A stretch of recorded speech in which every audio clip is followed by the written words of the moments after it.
You turn your mic on, Mayor. Start over. Good afternoon. We're going to call the council meeting for the City of Corpus Christi to order at about 1:20, and we'll give the invocation. Then we'll have the Pledge of Allegiance to the American and the Texas flag, and Ms. Huerta will call the roll. So if you would, with me, bow your heads. Father, we're grateful that you're with us today and will be guiding us and directing us in our decisions, and prayerfully they'll be the right ones. And we thank you for your guidance and your safety of guiding us through the hurricane. And we continue to ask your blessings upon our community as we continue to deal with the coronavirus and the impacts it has on our families and our community. Watch over us in all that we do. These things we ask in your name. Amen. To the flag of the United States of America, and to the republic for which it stands, one nation, under God, indivisible, with liberty and justice for all. Honor the Texas flag. I pledge allegiance to thee. Texas, one state, under God, one indivisible. Ms. Huerta, if you'll call the roll. Mayor Joe McComb. Here. Council members Roland Barrera. Here. Rudy Garza. Here. Paulette Guajardo. Present. Gail Hernandez. Here. Michael Hunter. Here. Ben Molina. Present. Everett Roy. Present. Greg Smith. Mr. Smith. Is he unmuted? Sorry. Here. There he is. Thank you. City Manager Peter Zanoni. Here. City Attorney Miles Risley. Here. Mayor and Council, a quorum of the council and the required charter officers are present to conduct the meeting. All right. Thank you very much, and I guess it shows we've got to have a little flexibility. The regularly scheduled meeting was for 11:30, and I appreciate the council members allowing us to delay the beginning for a while. The governor called late yesterday afternoon, and going to be here this morning, and then was going to be making his way down to the valley to do storm assessment as well as COVID-19 assessment to both here and in the valley. And the city manager and myself and Billy Delgado went with us, emergency manager, to the briefing and press conference, and just got out. And so I appreciate council and staff flexibility on starting at 1. We'll try to move as quickly as we can, but yet take the time we need to discuss the public business. We've got, do we want to do the city manager's report, or do we want to get, you want to do your public comment first so we can kind of address that? Yes, sir, if we could. We do have, your public comment is attached, the written public comments are attached to you, are provided to you now, the hard copies. Additionally, we have 3 people who will be calling in. So at this time, we'll take the first call in. That, for those that did email them or send them in, each council member has been given a copy, and we will certainly take those into consideration. So thank you very much.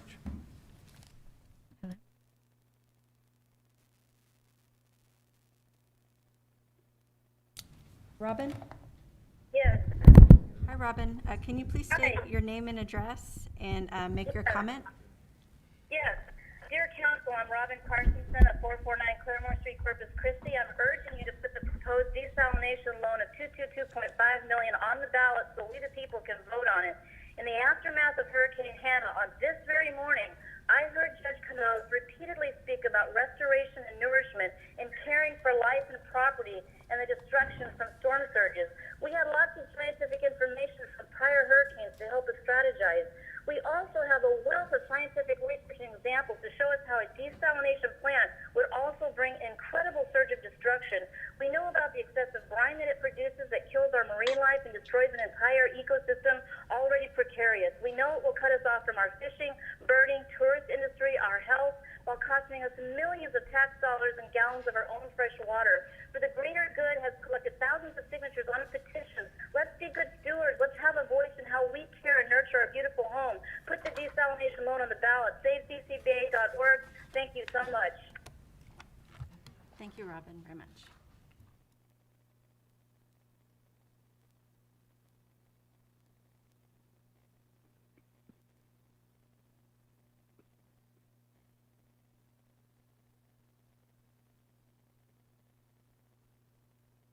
Ms. Araiza? Yes. Okay. Are you ready? Please make your comment and state your name and address, please. Okay. My name is Isabel Araiza. I live at 326 Ponish. Last week, 11 of us called to say we were against the desalination loan. I've watched your discussions of desal, and my heart is made heavy by your disregard of the community's concerns. In 2018, we had to nag and shame the mayor and council to save our libraries and the senior center.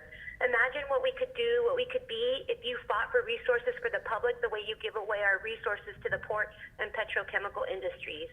The harm desal will bring to our people and our environment trouble me. I don't want the coastal bend to be a sacrifice zone. The owners of heavy industry that want to pillage our natural resources don't have to drink our water or breathe our air, but we do.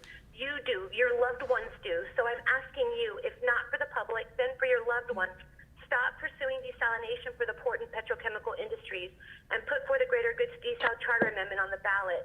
We'll be coming to City Hall to deliver thousands of signatures so you can see, like with the libraries and senior centers, the public, even in the midst of a pandemic, want to have a voice. Thank you. Thank you very much.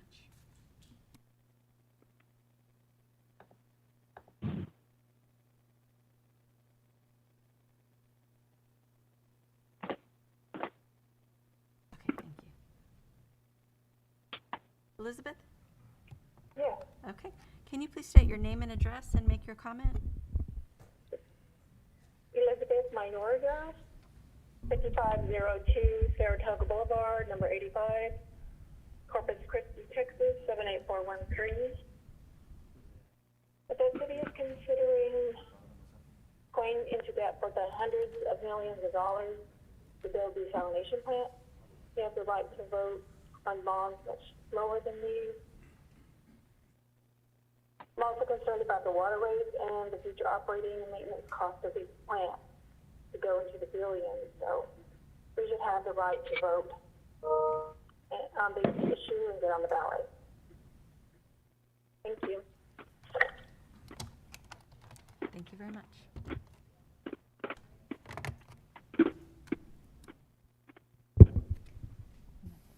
Okay, and this concludes our call-ins today, Mayor. All right. Well, thank you very much for taking time to call. And again, those that submitted their written applications online, well, we have those, or if they were mailed in.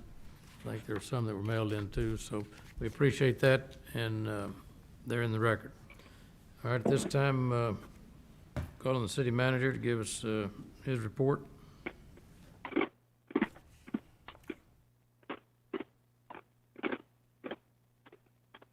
Okay, Mayor and members of the council, we're not going to do a COVID update today. We posted it just in case, but instead we're going to get right into the budget. I'm going to present the proposed 2021 budget to the City Council. This is for the fiscal year that begins October 1. And you should have in front of you, you have it, the PowerPoint presentation, and the staff as well gave you a budget book. This will be a rather quick briefing, but I'm not confident that you'll get a lot of information over the next coming weeks as we work on the budget with the community and with the council. We have 4 work sessions to spend several hours delving into the detail. So today I'll give you a quick highlight of the proposed budget. And I do want to commend, before we begin, the staff, in particular Eddie, who's behind me, our budget director, and his team.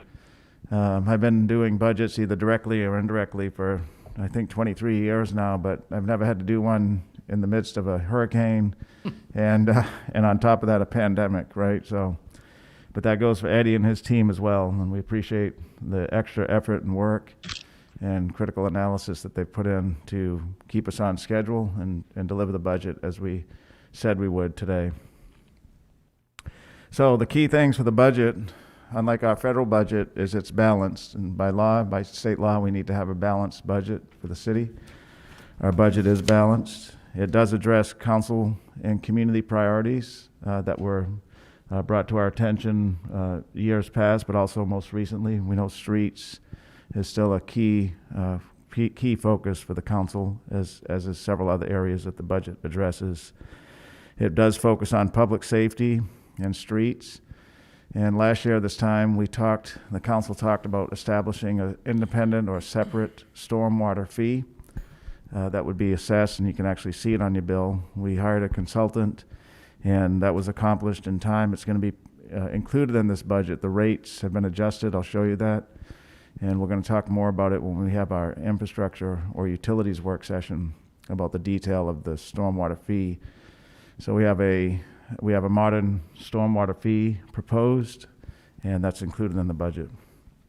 And it's also consistent with the city council approved financial policies that we worked on most recently with the city council. Budget transparency, even in light of our social distancing and change in city council practice with respect to the community, is still a top priority for us.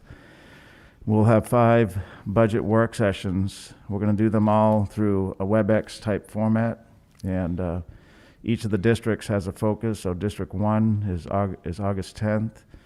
District 2 will be Wednesday, August 12th. District 3 is going to be August 13th on Thursday. And District 4 will be Monday, August 17th. And then the final one, District 5, will be Wednesday, August 19th. And you all know the council did an outstanding job last year attending these, so we kind of generally know the format that we did live.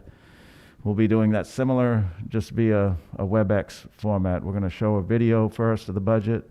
Actually, the meetings will open up with the individual council member who district it is. I'll do some general comments, and we'll show a video, and then we'll spend most of the time getting dialogue from the community via WebEx, and that'll be our budget meetings. Okay, so this is a good slide here. This is the big summary of the budget. Last year, Corpus Christi's budget exceeded, it was $1.1 billion, but it was $1 billion budget for the first time. And even though our general fund's a little less this year, our budget still remains at $1 billion. You can see the various funds there to the right. The general fund's $241 million, close to 242. Our enterprise funds, like our airport, total $276 million. Special revenue funds, about $126 million. Our debt service funds, this is where we pay back the general obligation and other bonds and debt, $120 million. And then our capital budget is about $260 million for the first year of the 10-year plan. This shows you the numbers of the general fund budget, and that's the one we focus on the most. Our utilities is another important one since we run the water, wastewater.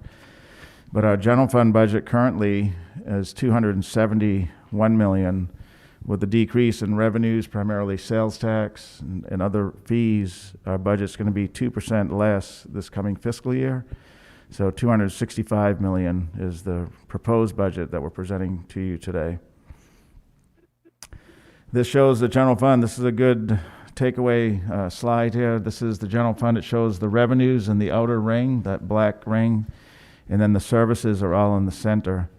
So you can see if we start on the left around the 10, 11 o'clock time frame, property tax is our most significant revenue, about 33% of all the revenue for the general fund. Sales tax is 22%, about 57 million. Other resources includes our solid waste fee and other charges for services. And services, fines, and fees, you can see 84.5 million. Actually, the solid waste, are in that 84.5 million. And then you can see our primary focus in terms of service delivery, which is pretty consistent across the country for a city, is to provide public safety. That's our number one service that we provide. So police and fires budget total about 52% of all the planned budgeted expenditures for FY 2021. You can see solid waste, transfer to streets, and parks and recreation are the other more significant areas in the general fund budget. Let's look at the revenues here at a high level. So we know that due to the COVID pandemic and the downturn in the economy, In our current budget, we projected to be less. It was 14 to 21 million, right, when we first started talking about the budget several months ago. In the end, we're going to be about 10 million short. This is for the current fiscal year, about 10 million less. But you can see here going forward, beginning for October, property tax will have a small growth, about $500,000. Our sales tax, we're projecting 4 million less over the current fiscal year when you compare budget to budget, so about 6.5% less. And other revenues, just under 2% less, about 2.4 million less. So even though property tax does a little bit better, those other revenues is the result of our budget going down year over year. When we look at property taxable value and growth, last year, with the current year, when we compared 19 to 20, we had 8.65% growth. That includes new improvements and growth on existing values. This year, we got the certified roll this past Friday, Saturday, and it's growing only by 2%. So that includes new improvements and improvements on existing real estate or property. So 2% growth. There is no change recommended in the proposed budget for the property tax rate. It still would remain at the 64, close to 65 cents per $100 of valuation. No change. And we know the council later this afternoon is going to talk about the 2020 bond program.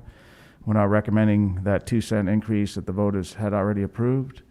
We're also not recommending the final 2 cent on the streets, part of that 222, in light of the pandemic and the economic impacts because of it. So we can look at those next year or even the year after. Okay, so streets is our number one priority. You may recall last year we showed, Sarah helped us put this graph together. Well, streets is important. It's not, the funding streams we have are not simple, and we have several funding streams and several programs. So the key thing though is we have 78 million budgeted for street maintenance for FY 2021. That includes the street maintenance functions, that's preservation, traffic signals, administration of the programs, that's $33 million. For arterial and collectors reconstruction, about 35 million, or 34 million, I'm sorry, in that center circles. And then the important one for the homeowner, the residential street reconstruction, just under $11 million there. Those were those bigger circles in the middle: street maintenance, arterial collector reconstruction, and then residential streets. And then all the revenues are in those smaller circles, circling the bigger ones. It includes the two cents. It includes a bigger transfer from the general fund, consistent with the financial policies. It includes some monies from the RTA. As noted on the footnote, what is not in there is 61 million in proposed projects that we'll recommend to you later today for the 2020 bond. Now, one thing that we're going to do a lot of communicating on, we're going to have the council down there doing a press release, is Ocean Drive, which the mayor and I just drove, is in pretty bad shape, right? But we're going to mill and overlay Ocean Drive from I-37 all the way to Ennis-Jocelyn, with the exception of that little area in between around Cole Park that has been resurfaced recently. That's 14.5 million that's included in the budget. We're using some of the leftover funding from FY19 into 20 and some residual interest earnings to be able to fund this. So that is funded in the budget. And this is going to be a huge success for the community. And so that's in our budget. A mill and overlay of about 14 miles on Ocean Drive.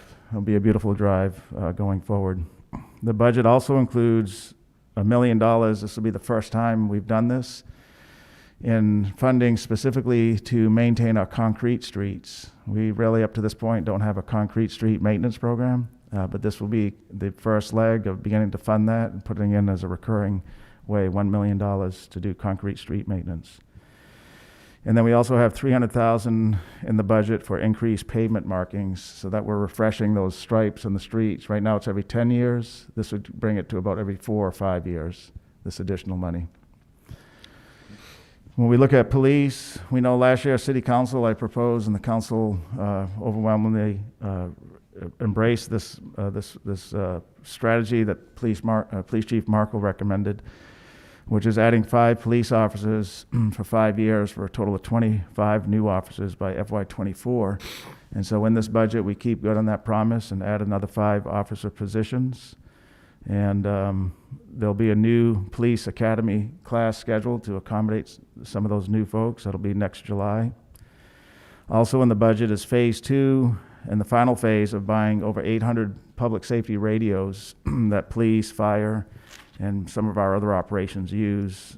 Our IT department, Peter Collins, leadership, secured a 0% interest loan that we'll be using to help pay for the second installment of these radios. Chief Roach is here with us this afternoon, but we met with him as we did every department head, and we do have a new fire academy scheduled that's in the budget. Some years ago, the city didn't fund an academy every year, and that got us in trouble with vacancies and a high increase in overtime. So we have money in the budget to do an annual scheduled fire training academy. That'll be in January. And the department, because of this class that we have in place right now, which is about 50 cadets, Chief, 47, that's one of the largest cadet classes we've ever had in our fire cadets. And when that class graduates, we'll be at 100% staffing in our fire department. And that's the first time in probably over a decade, right? So thank you, Chief, for helping. So what we're recommending also for fire is replacing some of their heavy equipment, their fire trucks and ambulances. And we're going to do that through a lease purchase, utilizing some of the funding that we had in one of our funds to pay the first year cost. So it's a total of 6 vehicles, 3 medic units, 3 ambulances, 2 of the big fire engine trucks, and 1 ladder truck. And so those will be well received by the frontline staff. The trucks we have to get a program to replace them all over time because they're all reaching 20 years, well beyond their useful life. Also very important for our first responders going into a fire are self-contained breathing apparatuses. It's the oxygen mask. Those are at the end of their useful life as well. So we're going to replace all of them through a lease purchase as well. That's included in the budget. And then also last year we talked about the firefighter retirement system. The city hadn't always kept up its contribution to the fund. I assembled a team that included the firefighter that oversees that, their outside party that helps them with the fund, and Constance and myself. And we're recommending another increase, and we'll have to do it for several years to get it up to a funding level it should be at. So $360,000 as well for that. In code enforcement, last week, City Council approved the Community Development Block Grant. We recommended in there to fund 2 additional code compliance officers to bring our total strength to 23. And so that's, while not in the general fund budget, it's funded using our federal monies. And we'll put those officers to work in the neighborhoods. In libraries, we have a great library system, a strong library director. There's some dollars included to increase the library aid and library assistants amount of time that they stay in the library to provide more direct service to the patrons that use the library. And also a little bit extra dollars to improve our maintenance, the cleaning of the library facilities. In Parks and Recreation, and this is something we'll keep doing through our bond programs, we just built and opened 3 splash pads, but we don't have any money in the current year budget for maintenance. And so we're recommending $38,000 to increase the parks budget so we can maintain these brand new splash pads beginning October 1. And then in solid waste, this was something we'll talk a lot more about when we have this budget presentation, but beginning an organics collection program, especially with the hurricane that just happened, all that brush, a lot of it can end up in the landfill. And that's not a good use of our money because it costs more to dump it there and takes up valuable landfill space. And so we're going to recommend an organics waste program, a composting program, a more robust brush operations center, essentially. We've also included in their budget 5 solid waste recycling inspectors to help in our blue cart recycling, to help educate the resident what goes in there and what doesn't go in the blue cart. Now, in our health department, we are fortunate we have a strong team in health. But when that health department in its current location was built, that was in the 70s, when the federal government was putting a lot of money into health as a nation. And over time, that's been cut back. And our own operation hasn't had a strategic plan about how do we want to operate going forward as a health district. And so using a grant that we had, we're recommending in this budget $165,000 to do an assessment of the health district. That'll tell us how do we want to move forward in these next couple of decades. What services should we focus on? And what should we maybe stop doing? What are we lacking? So that is going to be good. We know more than ever the health district is critical. In finance, we have a very strong financial position, as Noe has told us from Hinojosa and Estrada in Hinojosa. We had a bond rating upgrade, and in our comprehensive annual financial report that was just completed, we had no significant findings. In fact, there was just one small finding. We're redirecting in the budget monies to hire a grant manager. I know this was brought up last year. The funding that we will get from the grants will pay for the position, and so this will be a first, and we're proud to recommend that. We're also recommending one additional position that can be a utilities liaison with utility agencies, to include AEP, our phone companies, cable companies. We don't have any connection, it's no pun intended, but a good connection between the city and the entities, and we really should. And so this will be a liaison, especially with AEP, to deal with things like rates and power outages and our own right-of-way and infrastructure. And then in IT, there's several things that we just wanted to note. There's not necessarily additional funding, but we continue to upgrade our network infrastructure. We're centralizing our geographic information system staff, and we have a robust, and we'll continue to improve it, a security operations center where we're providing 24-hour monitoring of our network and keeping those ransomware and hackers out of our financial systems and other important data systems. Okay, and utilities, here's a quick blurb on the storm water, and we'll talk a lot more about this in our budget work sessions. But new stormwater rate structure is being proposed in the budget. It would go in effect in April, so there's going to be a good 6 to 7 or so months' time for people to adjust to it and budget accordingly. It would be approved as part of the budget that would be in effect for October 1, but the rate don't go into effect until April 2021. And then in water, there would be a corresponding decrease in the water rate, because we're basically moving that payment that people pay now in their water bill, and we'll add it to the stormwater side. We're also adding a little bit more funding to stormwater, and so that rate will be commensurate with that additional funding. In wastewater, there's no proposed rate change. As in gas, no proposed rate change. We know that we've been on a cycle of about every 2 years. We look at a rate change, so this is that second year. But the stormwater and the water rates, there'll be a little bit of a decrease in the water, and then they'll see the offsetting bill in the stormwater fee. Okay, and then in our capital budget, this is one Councilman Hernandez takes with him to every council meeting, but this year we set some time aside, and I personally met with Camille and Eddie.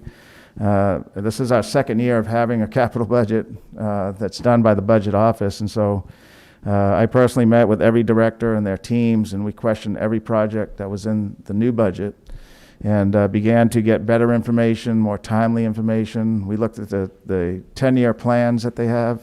It's a 6-year plan, 6 years of future, making sure do they have everything in that we think we might need, and in the 4-year plan, do we have the best cost estimates and the best schedules? And so there were a lot of adjustments made after we met as a team with the departments. So you'll see that, and we'll go over that in our workshops. But the capital budget is just under $260 million for the first year. You can see on that table the improvements included are an airport, streets has a significant amount. Our utilities, water, wastewater, and stormwater have some significant amounts as well. And then City Council is part of the budget. One of your responsibilities is to approve authorized positions. We can't hire any more than what that authorized number is. And this table summarizes the increase. I've went over just about all of them, but It includes the 5 police officer positions, additional positions in wastewater to support that consent decree. That's consistent with the forecast we showed the council. There's one that we'll talk to you more about, which is 30 positions in asset management to do a better job at improving our facilities. It's a net sum zero cost. We're going to take the dollars. Charles Mendoza has really done a good job at this.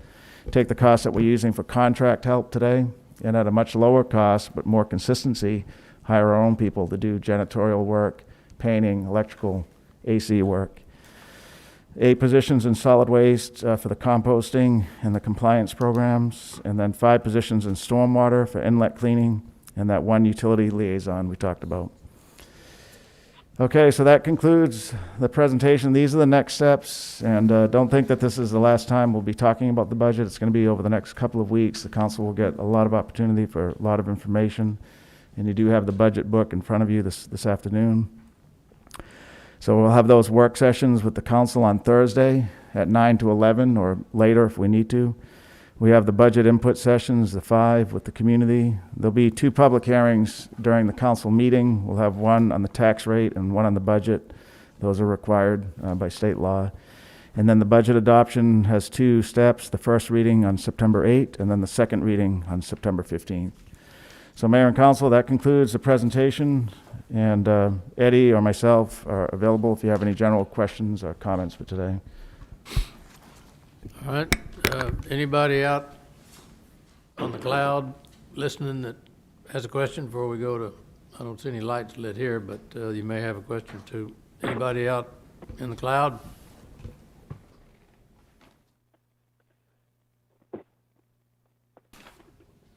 Hearing nobody, Mr. Garza?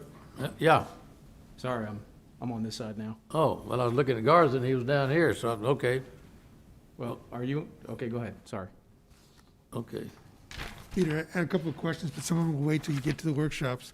The only comment I had was related to street markings. You talk about possibly doing them every 5 years versus 10 years.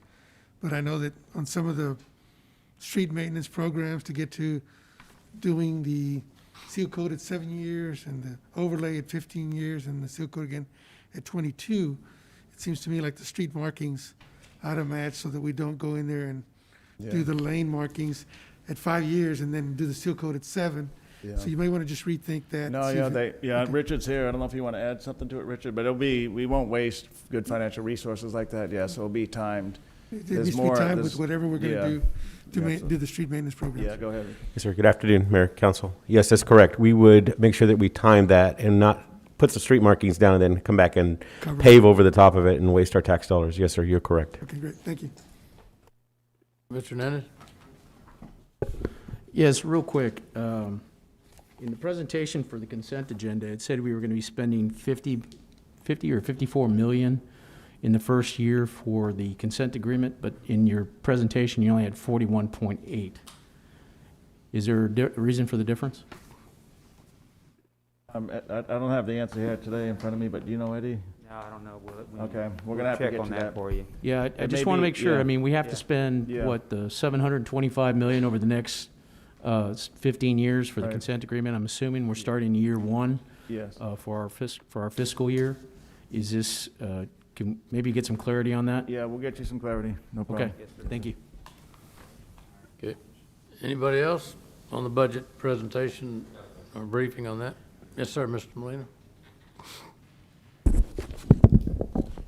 Thank you, Mayor, and thank you, Mr. Zanoni and your staff for the hard work that I know that you're putting into this, and I'm looking forward to the workshops and the, especially the public input portion of this. Briefly, on your utility slide, I know we talked about the stormwater. In here, you're mentioning that the new stormwater rate structure is proposed to go into effect April 2021. But then on the, underneath it, we have a proposed rate decrease projected for our water rates. Can you Yeah. expand on that a little bit? Yeah, so right now, the resident is paying dollars every month for the stormwater function. right? So the stormwater includes cleaning of of the underground storm inlets, vegetation control, and some street sweeping, right? Those are the primary functions in stormwater. The resident and commercial accounts, they're paying money for the stormwater, but it's part of the water bill. There's no separate line item. It's a fee that's included in there. So in creating the new stormwater fee, there'll be a new charge on the bill.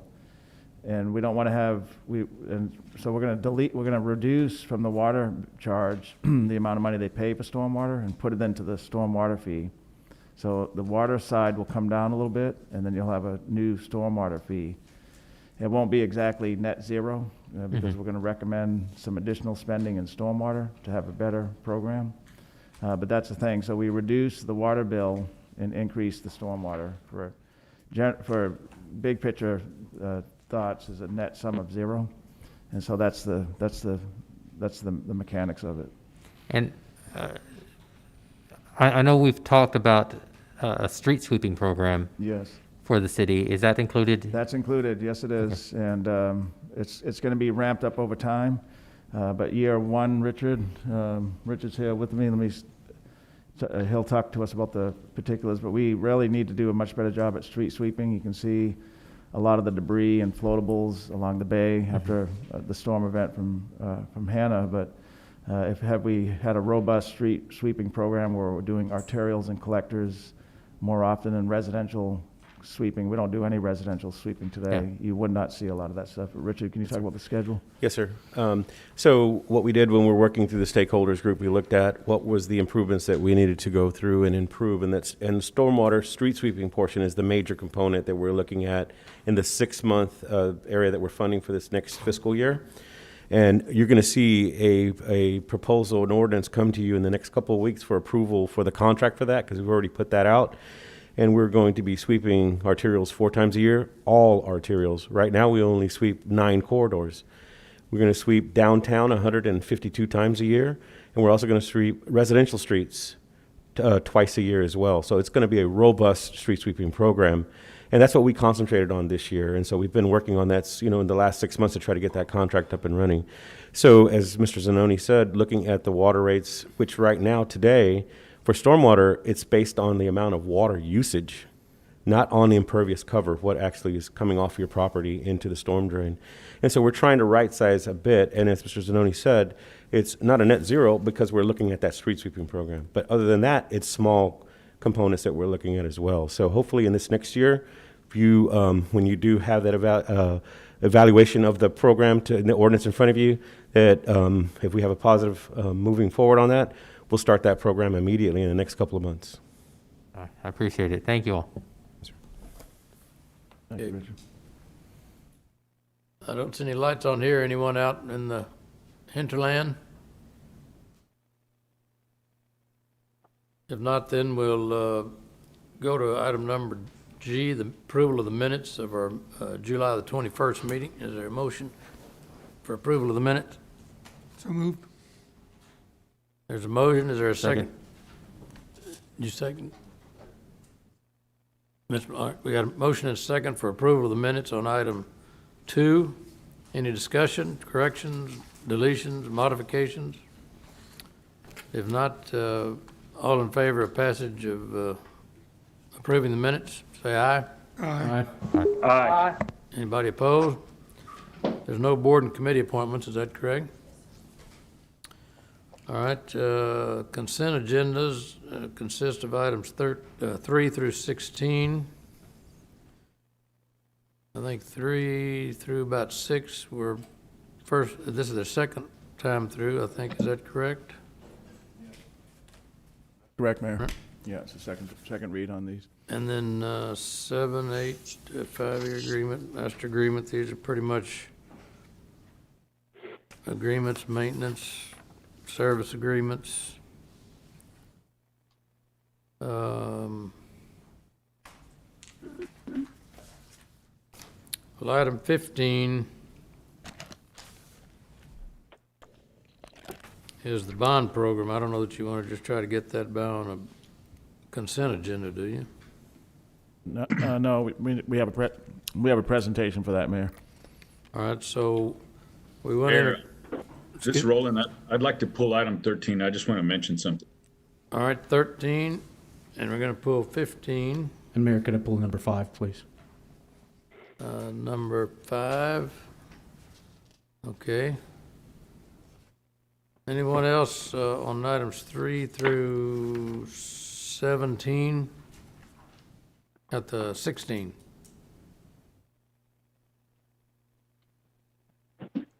All right, entertain a motion then to approve consent agenda items 3 through 16 with the exception of item number 5, item number 13, and item number 15. Second.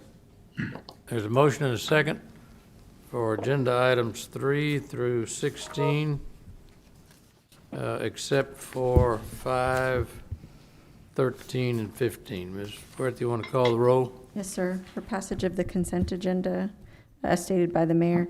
Mayor McComb? Aye. Council members Hunter? Aye. Molina?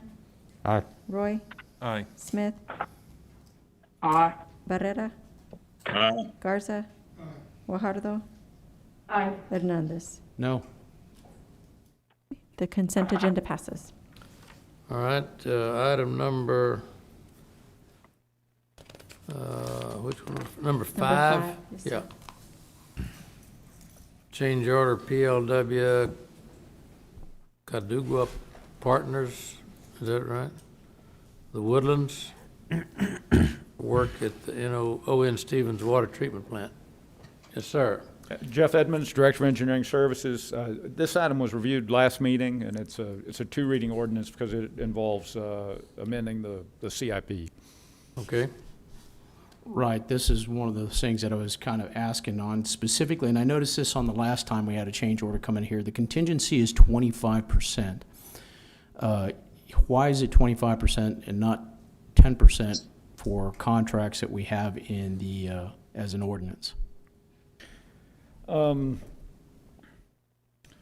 That question has a long answer, but there's technically not an appropriation of a contingency.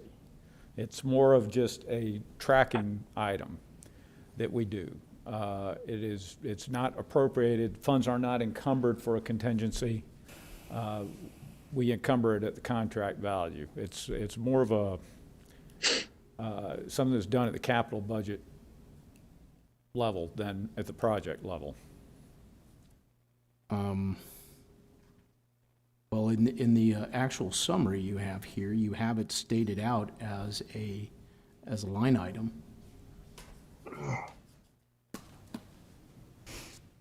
Original contract amount, $21,650,000. Then you have contingency of $5,412,000. Is that, and then I'm not sure which sheet you're. I'm looking at it says change order 19, O.N. Stevens Treatment Plant Council. You're looking at the agenda memo? No. It's the actual, it says City of Corpus Christi Engineering Services change order number 19, and it has a list of all the items in here, retrofit electrical parts and pump and motors.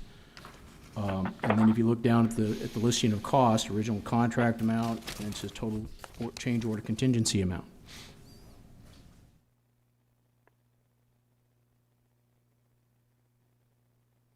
And it says remaining available contingent amount, including this CO. Yeah, Previously approved change order amount. So you have a total, and then it comes out to a total of 23.3, which is in your. Right, that's just a tracking. What you're looking at there is to track where we are relative to the legal limit of what you can do with a change order on a construction contract. We can't amend it over 25% by law. So that's what that's tracking, where we are against that legal contingency that you have, that legal ceiling. But that's not a budgetary contingency. I think we need to, if you can make that a little more clear, because it looks like it's the total change order contingency amount, right? How much you can do, We'll look at that. okay? I mean, it says Yeah, contingency it's just to amount. make sure we're within the legal out-of-bounds lines on that. That's basically what that's for us internally to let us know where the out-of-bounds lines are on the contract in terms of the legal authority. Okay, if you can clarify that and get back to me on that, I'd appreciate that. Also, you said we're amending the CIP, but I didn't actually see this particular project in the CIP, so we're adding it to the CIP? No, this was just adding money to this project. Okay, so I'm looking at the project in the, that you have listed here, E11066, is that right?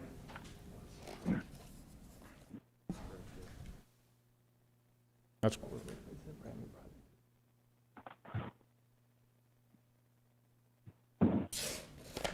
they're telling me this is adding a brand-new project to the CIP. Okay, that makes more sense then, because it wasn't here originally. Okay, thank you. Yeah, it was probably in one of the budgets a lot, if ever, before. This project's been underway for how many years? No, it's into the third year of construction. It's been Well, then it's not actually in the CIP. exactly, right, that's why. So we're adding it to it, because it's been, So we've been doing this project for 3 years and it hasn't been in the CIP? it may have been in the one. Oh, it was originally. Yeah, I it think was. they dropped it off after Yeah. the money was encumbered. Yeah. Okay. I'd like a further explanation on that as well, but we won't have to do that here. Okay, Okay. we'll meet with you, yes, sir. Thank you. All right, is there a motion to approve item 5? So moved. There a second? Second. All right, there's a motion and a second on consent agenda item number 5. Ms. Huerta, will you call the roll? For passage of ordinance 5 on its second reading, Mayor McComb, Aye. Council members Hunter, Aye. Molina, Aye. Roy, Aye. Smith, Aye. Barrera, Aye. Garza, Aye. Guajardo, Aye. Hernandez. Aye. The ordinance passes. Okay, the next item that we pull on consent agenda is item 13. Yes, Mayor, thank you. I just wanted to just bring some attention to this and to thank Rudy and Jeff and the team. This is part of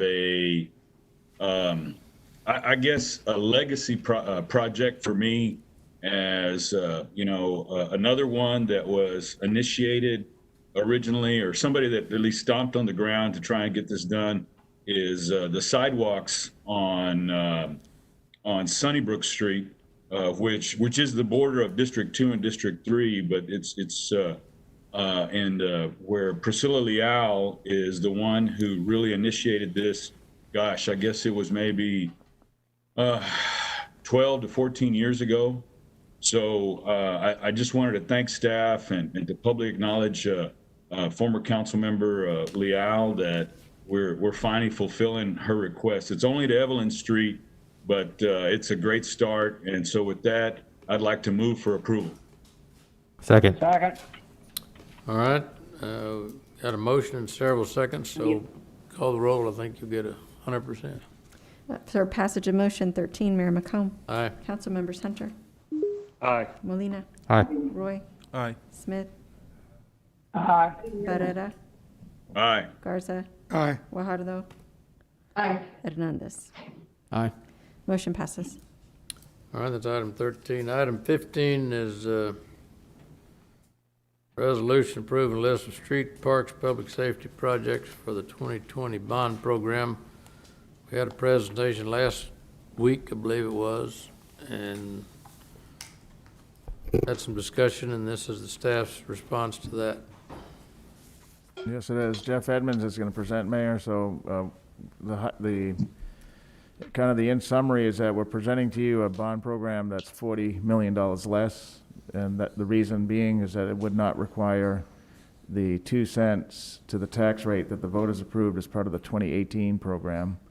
And so we heard from the council last week that we were worried about increasing the debt service tax rate by that 2 cents, even though the voters have approved it. given the economic worries with the pandemic. So by not issuing the 2 cents in the tax rate or authorizing it, the bond program would be about 40 million less. And Jeff is going to walk us through those changes, and you'll see them. We'll take council dialogue. On the schedule today is approval of this final list, and so that's part of the action item for today. Jeff? Thank you, Manager. Jeff Edmonds, Director of Engineering Services. As the manager said, this is an action item. We're going to be asking to pass a resolution approving the project list. So if I can get the PowerPoint.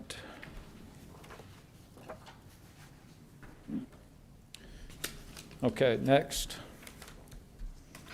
So as the manager mentioned, we've had to go into this and pare this back to fit within $75 million. So this is the breakdown on the projects. We've got 22 street projects for $61 million, 18 parks projects for $12 million, and 2 public safety for $2 million, total 42 projects for $75 million. Next. Okay, this slide highlights the changes. On the left was the program that we had before, where we had the 2 cent property tax rate increase, and on the right is without. And you can see the changes in the amounts and the numbers of projects there. We've had to take 11 million out of the streets. There's 4 fewer projects, and there's been some substitutions in there as well, where we've taken some more expensive projects out and substituted them in for some less expensive projects. In parks, we've gone from 23 to 18 projects for 11 million less.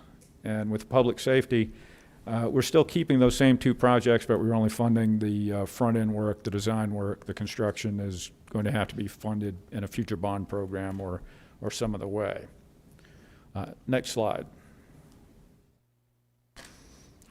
This is schedule. This is unchanged from last week, and we're at the 28th, where we're asking for your approval on the project list. Next slide. These are our guiding principles. Again, we wanted to focus on some signature projects. I think we're still doing that, but some of those we're having to fund the design part of it, the front-end work, and leave the construction monies for a future bond program or other funding mechanism. Continuation connectivity projects, that's still a focus, trying to expand on past projects and enhance connectivity. We are still putting a lot into parks and recreation, and I think these are the 2 highest priorities for public safety, and we're wanting to still keep those 2 projects moving forward. Next slide. This is our rough proportionality worksheet. It became a little more difficult to balance, but we think that we've got between 17-19% each in each of the 5 districts. The main category that we've made the cuts was in that citywide column. Next slide. This is the way those projects look distributed on the map, and we're trying to illustrate here. I know that one's probably hard to read, but you can see how they're distributed, and they are distributed pretty widely across the city. Next slide. As I said, in the streets, this is $61 million allocation. We have 22 streets in there, and continuing focus on arterials and collectors, and continuation of past projects, bond projects, and SPMP projects. Next slide. Again, this one's illustrating the change. 4 fewer projects, 11 million less money budgeted on streets. Next slide. And this is, I'm going to go through how it breaks down by district. District 1, we've had to take Starlight out. It was one of the more expensive ones. We've substituted Frontier in for a total of $12 million. Next slide. I don't believe we made any change on 2. $13 million. Brownlee, Alameda, and Everhart. Next slide. On District 3, the main change, we've pared the budget back a little bit on airport. The previous proposal was to, a lot of you realize Airport Road is actually the old runway from Cliff Moss Airport, and we were going to take all that out and rebuild it from the ground up. We're going to try and leave that there now and do more of a rehab than complete reconstruction on that one. So those 3 projects, District 3 total, $11.8 million. Next slide.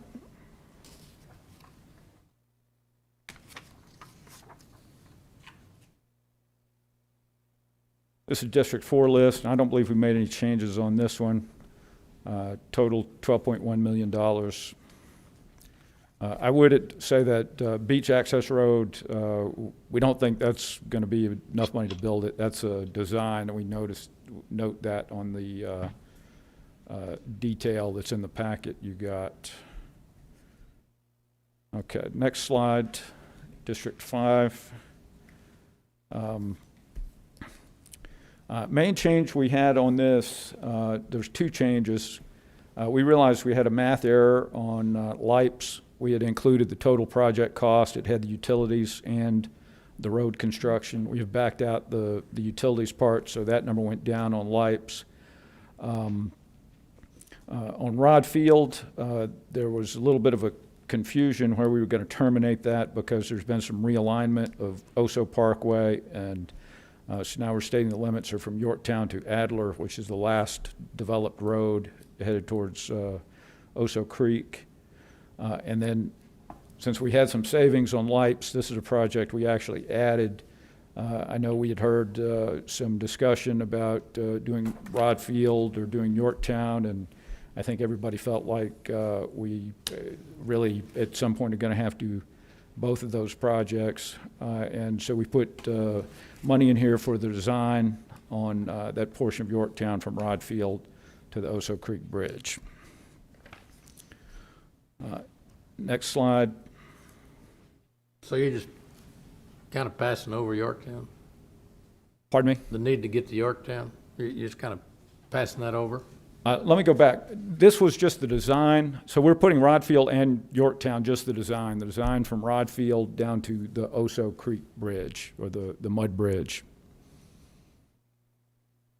So That's the design. that's just design. That's not going to get construction.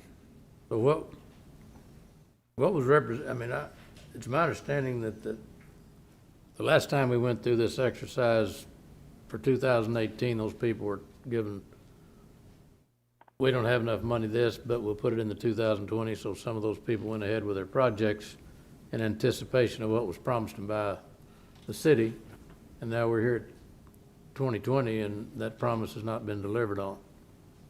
And yet they're out there in the middle, and they're creating a big traffic problem and a safety problem. Is that on Yorktown? Yeah. If we give people our word, we need to pay attention to it. Now, if we don't have the money, that's one thing, but if we tell them one thing, 2 years later, they go out and spend their money and we don't do ours, then we got a problem. Credibility means a whole lot. Yeah, I'm not aware with what kind of commitments were made, but my professional opinion, I would like to do both of those projects and build Well, both. I'd like to do them all if we had the money. I'm in the same boat with you, Mayor.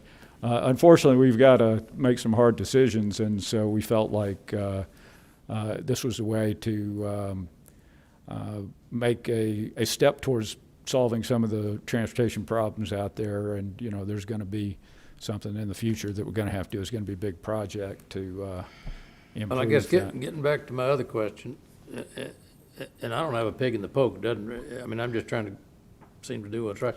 I still don't understand what or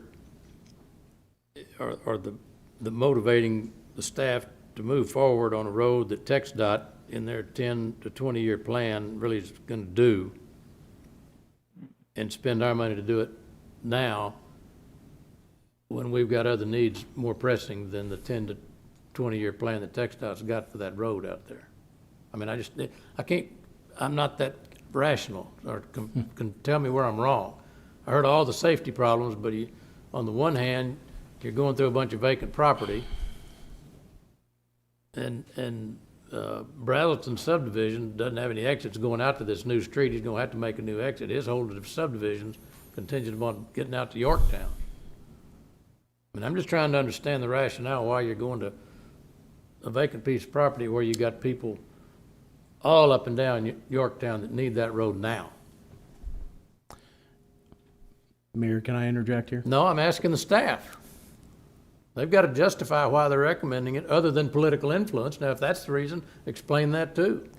Well, I'll tell you the best argument for this road is that the folks that are in that subdivision currently are having to make a left out into a 2-lane road out on Yorktown. There's no median there. There's no signalized intersections coming out, and they're continuing to build more and more homes in there. So and you're getting more and more people coming in from Flower Bluff by Yorktown as well. So this would give Rancho Vista access to a controlled signalized intersection. It would also, stated last week, it was somewhat similar to what we did on Slough Road. If you remember Slough Road. What would give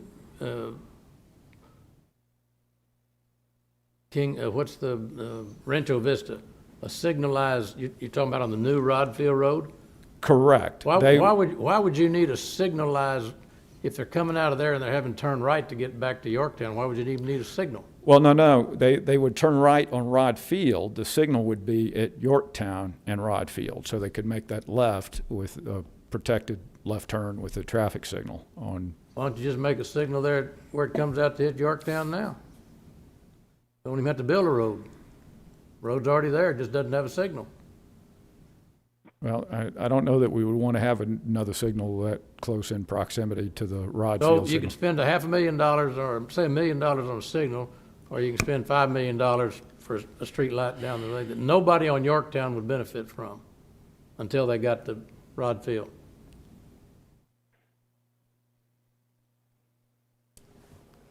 I'm not an engineer, so help me understand this. There's got to be something I'm not seeing. Yeah, well, there's several points to get out of the neighborhood right now. So you'd need like 4 or 5 lights, unless you channeled everybody to just one. No, you wouldn't need 4 or 5 lights. You got a mile between Everhart and Staples. You got a mile between Weber and Everhart. You don't need a street light ever into the block. correct. Yeah. But right now, the left turning traffic out of Rancho Vista onto Yorktown, they do not have access to a signalized intersection to get out. I understand, and put one in. It's cheaper than the road. Right, but as you mentioned, those existing signalized intersections are about a mile apart. And now we can put them closer than that. I'd have to look at what how close we want to get them, but you don't want to put signals in close proximity. So I think if you put one at Rancho Vista, it's probably closer than we would like to have to Rod Field. All right, but that still doesn't address the problem you've got with the traffic going to and from Flower Bluff and Laguna Shores Road back to Yorktown to Rodfield. Now, there's a tremendous amount of traffic on that road now. And there is no traffic in the middle of these pastures that you're wanting to put a street. So I would think to get the biggest bang for your buck, you'd try to address something that would accommodate Flower Bluff all the way in, either with signal lights or with something. We've just spent a lot of money on that screwed up intersection of Airline and Yorktown. Get a 90-degree out of it, because that was a death curve that people have been going on for years, where Airline and Yorktown intersected, and we just gave Brown, we traded property or something to get a T right there, right? Correct. So, I don't understand it.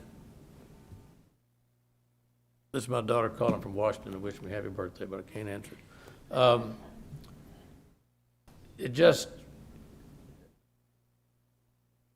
I'm sorry, I don't understand it. I mean, if you want to move forward with it, that's fine. I don't know that I can support the projects, but go ahead. I think you're making a terrible mistake, and I don't think it's based on sound engineering.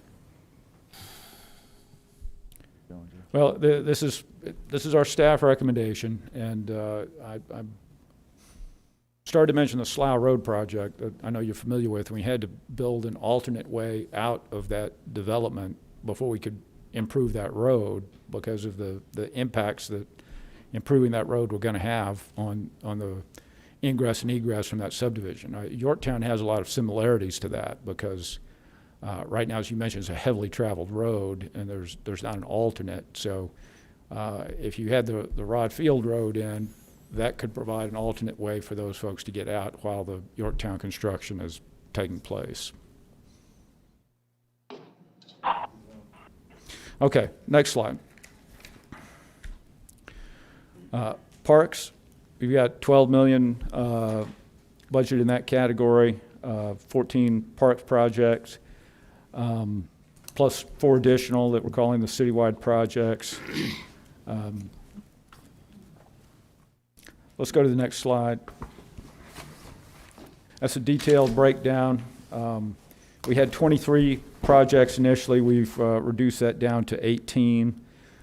So there was 23 million in our original proposal last week, and we've reduced that to 12 with this current proposal. And then I'm going to walk through the proposal for each district. Next. These are all getting the updated playground equipment with the shade structure that they're standardized on with the fall zone protection, et cetera. So each of these playground sites will be somewhat similar and with that new design. So these are the 3 that we're proposing in District 1. Next. Okay, this is District 2. There's 4 parks in District 2, total $1 million. Next. Now, one of the changes that we've made, we are still proposing to apply CDBG grant funding for Salinas Park, but we haven't budgeted any of the bond money for that. So some of those features we're not going to be able to do. Next slide. District 4, one change we made, we listed previously Golden Oaks Park there, and we've replaced that with Retta Park. The same as we had last week, these 3 parks proposed. Next.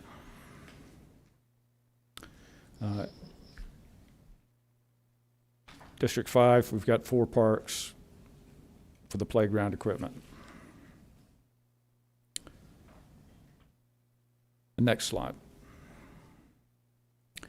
So these are the citywide projects under that parks category. We were keeping the contribution to the State Aquarium Rescue Center at $3 million and the North Beach restrooms. The major change here is that the Bill Witt pool facility, we have scaled that back to be design only.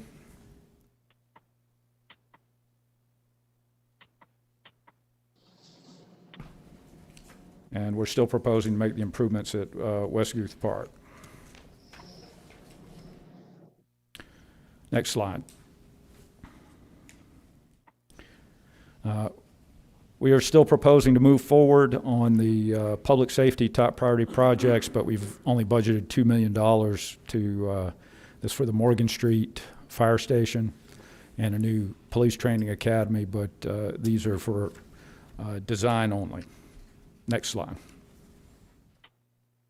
So that's reduced $18 million from the total. Next slide.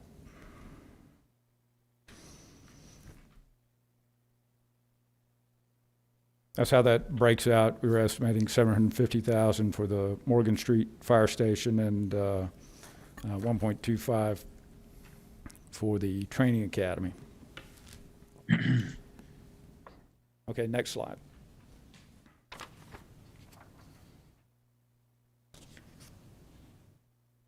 So we're estimating 75 million can be done without increasing any tax, and also foregoing the 2-cent tax increase that was associated with the Bond 18 program, and that's been confirmed with consultation with Estrada and Hinojosa. Next slide. That's just a recap of where we were on past GO bond programs.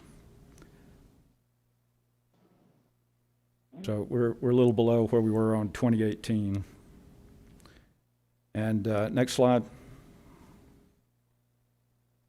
So once again, we're proposing to maintain the same property tax rate of 64.6264 cents. And again, we're not making the 2-cent tax increase that was contemplated as part of the Bond 18 program.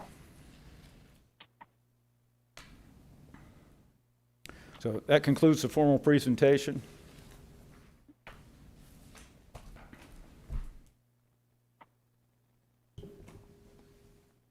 Last week, we had $115 million, for, wasn't it, 115 million?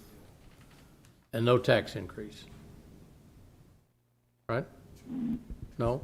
Correct. There was no. 100, no, Yeah. no. $115 million bond program with no tax increase, Right, right? that's correct. Yep. That we were gonna present $115 million to the public that we could do these projects with no tax increase. That was assuming that the 2 cents for the Bond 18 was. No. The presentation, You're wrong. let me finish. No, but you're wrong. I'm not wrong. The bond proposal last week was $115 million with no tax increase. But there would be a 2-cent tax increase to address the 2018 bonds that were passed previously but hadn't been sold. That was what I understood the proposition to be. Now, is that right or wrong? I think that's correct. That's right. Yeah. But it wouldn't be related to the $115 million bond program. That 2 cents was for the 18 bond program. That's correct. So was I right or wrong? All right, thank you. I thought I understood that correctly. So how do you reduce 115 to, what do we come to? 75. 75, which means you've still got a lot of capacity left based on what you said last. You've got 58 or 60 million dollars that you just cut out that would be available with no tax increase. Or are you substituting, and I mean, this is what I would do if I were you.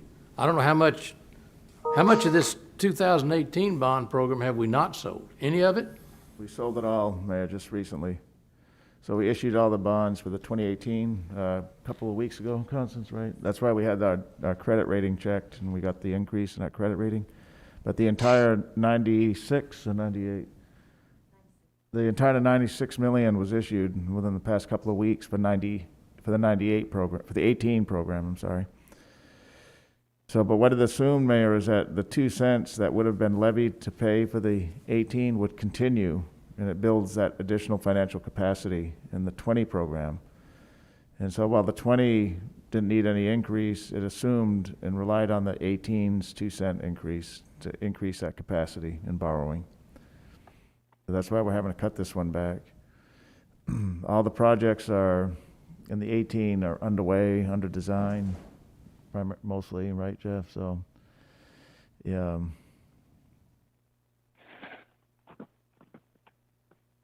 So you've got your 18 paid for. I mean, you got them sold and you're covered with the existing tax rate. Right. And so rather than raising the 2 cents, then you had to cut back to do the 17 within what was ever left after the existing tax rate. Right. Okay. Then I mean, I thought you were delaying. I knew we'd sold some bonds, but I didn't know if we'd sold all of it. So 18 is now sold and in production. Yes. So Yeah. we're current on all our bonds except what's going to the voter. No? Yeah, that's correct, Mayor. You're right. That's something to celebrate. We're not 10 or 12 years behind, so that's a Yeah. good thing. Yeah. So if you've got $96 million you're fixing to dump on the market, We did already. it's all on the market. Yeah. They're out making That's right. projects happen right now. Yes, sir. It's all, we have the money. The bonds were sold, and we actually got a better interest rate than what we thought, Right. in part because the markets And the were projects favorable. are under construction, or were this in design, or where are we on those? Well, we're kind of like an assembly line, and we've got projects rolling Okay. off. Last week So we awarded, you're not- or you're- 2 weeks ago, Swatner, that was a bond 18 Well, project. you're not gonna be sitting around just doing nothing because we're going 75. You got a lot of work There's still. plenty of work. No, we got plenty of work to do. All right, and that won't get us behind if we get hung up. That's fine with me, then, okay, I got that cleared up, then I was thinking we were sacrificing 18 and also this, but if you're up with 18, Yeah. No, we're full steam ahead. All of 18 will be done, the 96 million. I mean, I know bigger is better, but in light of the economy, that, I don't have a problem with what you're doing here, then, Yeah, if that's what you're doing.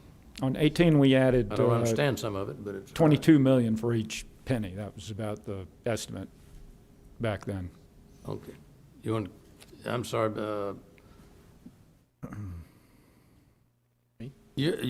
I guess you're Macomb down there on that. It's lit up Macomb here. I don't know how I got to be number 7, but anyway, Okay. that's you, I guess, because Garza's down here, and that's usually you. Okay, Mayor, I wanted to address alleviate some of your fears on Rodfield in terms of the expenditure as opposed to how it's going to be applied to by the MPO. I reached out to Robert McDonald over at the MPO to confirm this, but as long as we follow the federal guidelines in terms of doing this road, which I talked to Richard Martinez on this, we would get credit towards that overall project for the regional parkway associated with this. So we don't lose anything in terms of not by us participating, because we still would have to do an 80-20 split. And so this is contribute to that 20% that we do. So there's a portion of that. And I have to agree with Mr. Edmonds there with regards to the situation with Slough Road, how we had to build an entirely new road in order to actually funnel people out of there, because we couldn't do that. We couldn't do the construction with just having that as the only access. Now, I agree with you, Mayor. Yorktown needs to be done. However, for safety purposes and for expediency and to get traffic off of Yorktown and onto a different road, i.e. Rodfield, it's the right thing to do. So when you're looking at the grand vision of the regional parkway, which would get people going out to Crosstown, and putting it as a priority for the MPO, that we will get that moving sooner. This will also benefit people out on the island, because that'll make Part A of the regional parkway out to the island more palatable in terms of cost as we move this forward. So in looking at this, I understand your point. We do need to do Yorktown, and I'm glad we were able to put some design features in here. I think this should be done immediately next on our next bond package to widen that road. But I think to get people off of that road and reduce the traffic on there so it can be improved, Rodfield needs to be done first.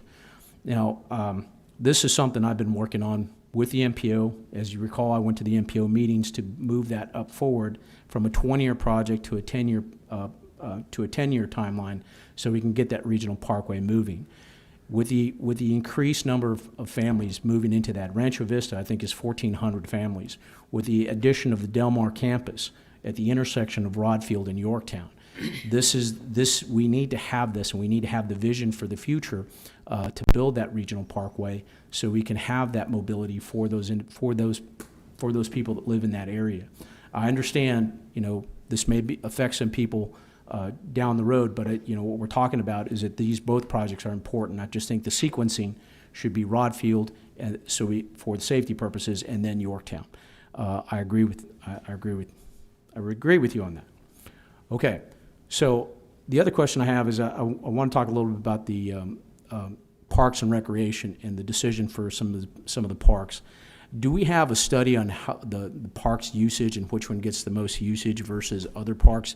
Because some of the, like for example, the Brandywine Park was on one of our, and we talked about this last week, it was on the slate for it to be sold, but it just never got sold. So, but I didn't know if we have some plan of usage on which parks get more usage other than others. So if you can give some background on that. Good afternoon, Joseph Johnson, Parks and Rec. We don't have actual numbers of usage of individuals. The problem with Brandywine is, like you said, it was on the repurposing list in 2012 and it didn't sell. And we're not doing a repurposing list this year. The playground is a hazard. It needs to be demoed, and it is adopted, but they don't do much on the playground side. They just do some maintenance of the grass and pickup of a litter. So the list that I proposed is the list of playgrounds that are on my list to get demolished and removed immediately. They're safety hazards that need to be gone. So I understand the concern with being fair for each district, but there's also a point where we've got to do what's right for the park. And No, that's not what I meant. I meant specifically for my own district, not for anybody else's. So like Brandywine's in my district. Yes, sir. And, there's some other parks that the equipment has been was removed 5 years ago, and it's just an empty spot, like Stony Brook Park, which, and there's some other parks that get heavy usage, like Brighton Park, that gets heavy usage. So I agree with that one. It's just, I just want to understand our methodology other than just, what parks need equipment replacement, because there's some other parks that the equipment was removed 5 years ago. that's because I didn't work here, but the master plan tells you which park is supposed to have which amenities. So if it's a niche park, you're only supposed to have a shade tree and a bench. If it's a neighborhood park, no restrooms, but you have a playground, stuff like that. So basically the master plan tells me what amenities should be in that park. I understand what you're saying. I just don't have that kind of information on how many people use the park. Okay, maybe it's something we could look down the road. Your plan is to keep this park and it would be utilized, right? The one that was on the sale list? My plan is to get the park back to where it should be, yes, sir. Yeah, so the park, we're not selling the park. We didn't sell it the last time. We're not selling anytime soon. So the improvement would be beneficial to the neighbors that live there. No, I understand that. Yeah. And I have no problem with that. Okay. It just, what I want to understand is prioritization of these parks. Okay. There's some parks that get higher usage that Right. don't have any equipment or need equipment to be replaced, and others that are less utilized that are being replaced. So I just, understanding the logic behind which parks get selected. These 14 parks were based off of our park safety inspections that we do quarterly. So I know, we went on one. yeah, we drove all over town. Yeah, so Yeah, the list of parks are the ones that need to be done immediately to get replaced because of safety and concerns. Okay, I'd ask that you include Stony Brook at some point in the future, that they lost their equipment 5 years ago, and we haven't done anything to put any of that equipment back. Yes, sir. I actually have a list for the 2018 bond money that I'm working on right now to hope to execute immediately after the new fiscal year starts. Okay, thank you. Mr. Garza? And then I'll get to the hinterland if you got some out there. Well, Mayor, sorry, I didn't mean to be rude. When you get to the end of the statement, you were accurate. But I thought you were saying we weren't going to No, I understand. any property tax increase, and we, and Constance explained it last week. Maybe you didn't hear, but one of the questions I asked, she talked about if we didn't do the property tax increase, it reduced our capacity, because I thought we had $160 million capacity, so I kind of understood that. Number one, the Rodfield project, with the experience that we had, my first push when I first got on the council was Rodfield, improving Rodfield Road. Rodfield was terrible. All the development was happening right in that corridor, and I didn't see any way we could catch up and be able to do Rodfield Road in a timely enough fashion to be able to accommodate all the growth out there. And I got on council in 2012. We got it on the bond in 2014. We had to work a lot of the budget issues and the improvements we had to make in order to be able to get to the intersection at Yorktown and be able to improve the situation in the roads out there in order to deal with the potential building of the Del Mar campus out there. So, I mean, I worked with engineering, I don't know, engineering, how many hours we worked on some of the issues related to Rod Field, but it's under construction now. And during the point of trying to get to construction, trying to get folks in and out of those subdivisions over at Greystoke, and Graceland, right over there off of Slow Road, they had to build a road back behind there, which cost us money. Right now, yeah, you're right. A traffic light on Yorktown in front of Rancho Vista would help protect a left turn there. The challenge that you have is you not only have Rancho Vista. I know you see nothing but mesquite trees back there, and that's actually a park, a natural park or nature park that the city owns back there behind.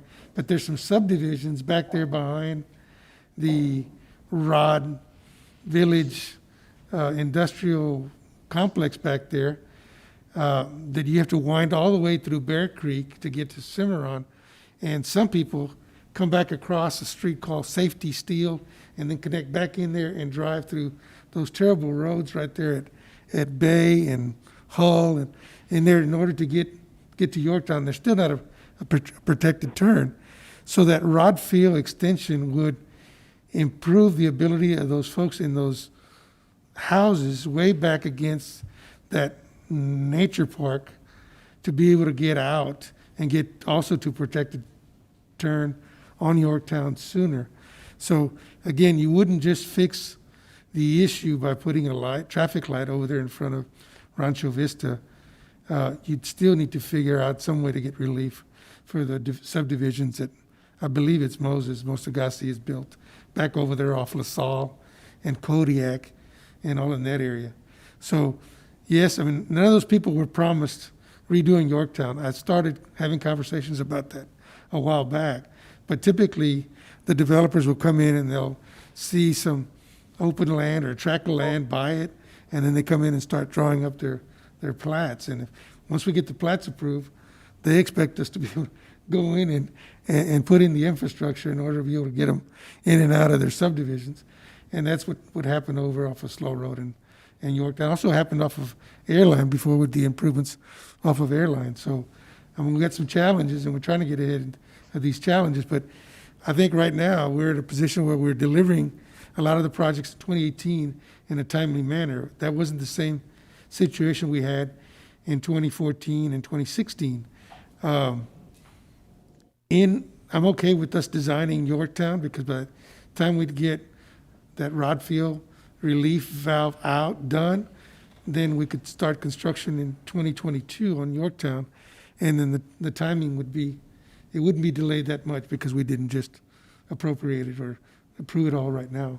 We'd still be able to get the Yorktown time done in a even a more timely manner than we're doing Rod Field.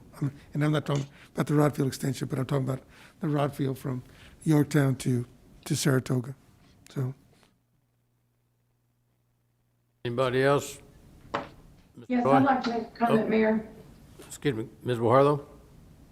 Yes, so in regards to Broadfield and Yorktown, a couple of things. I'd like to, I guess to say that I am very supportive of Yorktown and some of the points that you've made regarding that particular road. I think we all know, I mean, I certainly drove it, living out there for so many years. There needs attention and focus to be placed on it.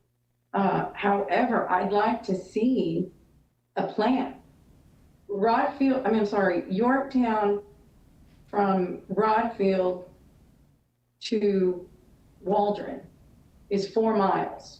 And then you've got Waldron to Laguna Shores if you really want to do the whole thing. But I think that it seems like this whole issue of Yorktown came in kind of at the 11th hour.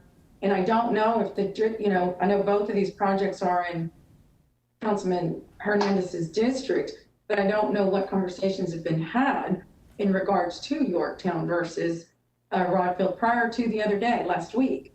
That said, just doing one piece of Yorktown, which is a tiny piece compared to the length of that road, which is truly the issue. The issue is not, we're resolving nothing by fixing, repairing half a mile of road versus the big scope of this. I'd like to see conversation moving forward so we can support something in a long-range plan, if you will, that takes care of that entire road, which is what people want to see. They don't want to see half a mile of road taken care of and call it a day. We have to have a plan for that entire road. The other thing I'd like to say, so I'm very much in support of putting some focus and efforts and monies into Yorktown, but as a whole and with a plan, not just piecemeal. I don't think that makes sense. So we leave that money over on Broadfield. And I think we need to remember that our city manager just told us that the most significant stream of revenue in our general fund is our property tax base.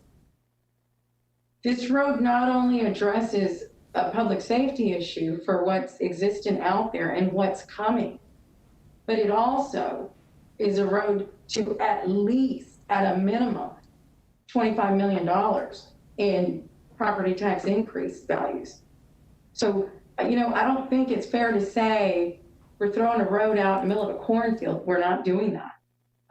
Outside of the public safety issue of all of this traffic stuff with what's already there will be more development.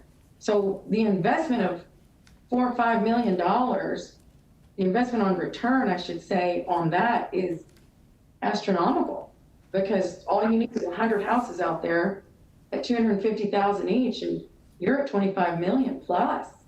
So, the economic impact that it's going to give the city by leaving this project on, and let's design Yorktown, and not only design Yorktown, because now we're just piecemealing. We need to look at a plan for all of Yorktown and what that's going to entail. That's what people want to see, is the whole thing, not just a piece, and then let's roll the dice another year, see if we can get another piece in. We need to look at a long-range plan for that entire road. Oh, and the other thing, the MPO, no one is telling us that plan is in stone. That is an unfunded with no timeline plan. That's a wish list. We would like to do these projects in the next 10 years. So I think we need to keep that in mind too. Taking monies off of something that we can put a timeline and a definite, the pen to the paper and get it done is very different than relying on, we would like to get this done in the next 10 years. We may not have funding for it now, but we hope we have it in the next 10 years. So I'd like us to keep that in mind too. Thank you. What did you?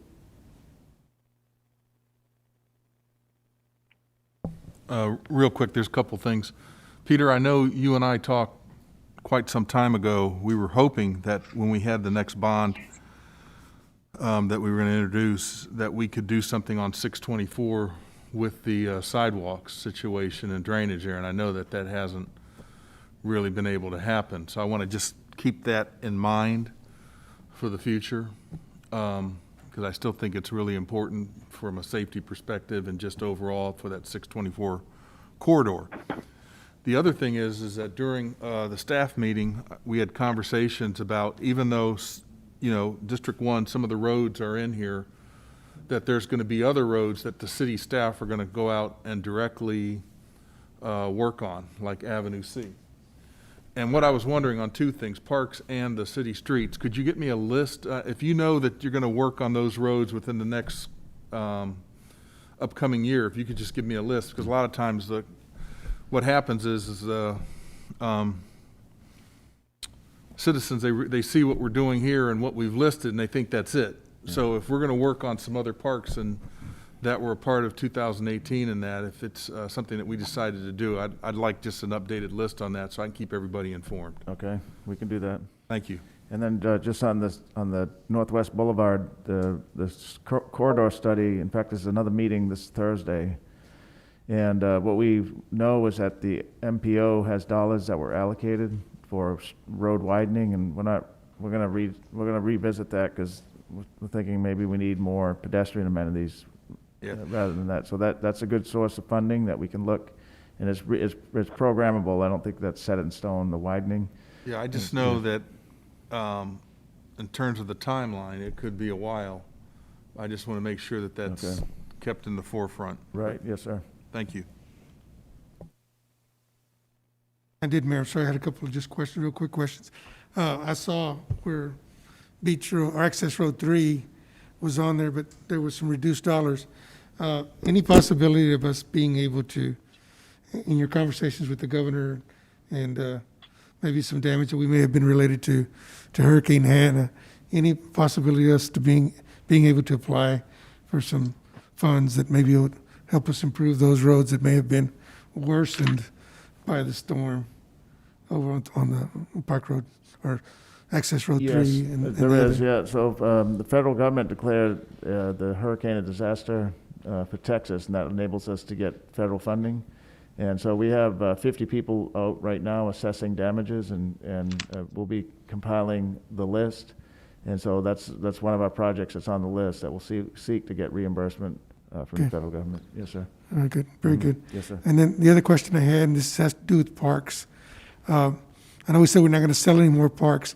We had some parks that were adopted, and we've got bond dollars in here for those parks, and I don't dispute the need at the parks and which ones should be prioritized. I'm just wondering if we can't, and I've asked for this before, but us actually prioritize in terms of community enrichment dollars. Some of those parks that were adopted that don't have any playground equipment, as a way of rewarding those folks that have adopted. And sometimes when it's no longer the city's responsibility, then we don't put any amenities on those assets that are no longer the city's. But the public citizens are taking care of, private citizens are taking care of the parks, and we should reward them by putting some playground equipment on those parks that they're maintaining on their own. There should be a carrot or a reward of some sort. And again, we're not putting those parks on bond programs, but to me, it would be a good way of using some of the community enrichment funds that we have. Thank you. Anybody else out in the cloud? Yes. All right. Can you hear me, Joe? Yeah, Mr. Smith, go ahead. Yeah. How's my audio coming through? Okay. Okay. So, Mr. Edmonds, would it be possible to put a satellite image of the Rod Field area? I've got some questions. They talked about having some relief. How that Rancho Vista subdivision was designed to feed to Yorktown. So, how would the relief be done? If you could bring up like I say, a satellite of that. I think we have a slide. If we can go back to our slide presentation, I think Yeah. we had a slide in the back that Okay. illustrated that area.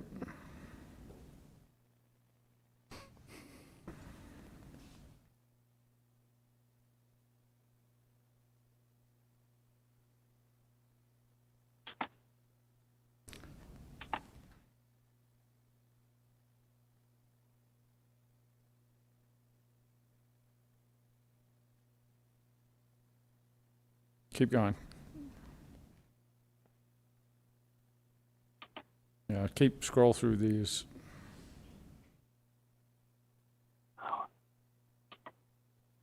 There we go. Well, unless we go one more, there might be a, there we go. Okay, I've lost video on there, so thank you, WebEx. So, what's the proposal? How would the traffic get out of Rancho Vista, since it's designed to go to Yorktown? What would be that exit route? If you can call out the street names, I've got a satellite imagery of it. Well, there's a currently platted road about where we illustrate on that slide. It's called Adler, and that would connect over. So for a lot of the traffic, it would involve, going south first and then going west over to Rod Field. And there's a connection up at the north, just south of the property I believe Reagan Brown owns at the corner. This street's called Dunn's Point. Yeah. Yeah, I can't see So- the marks.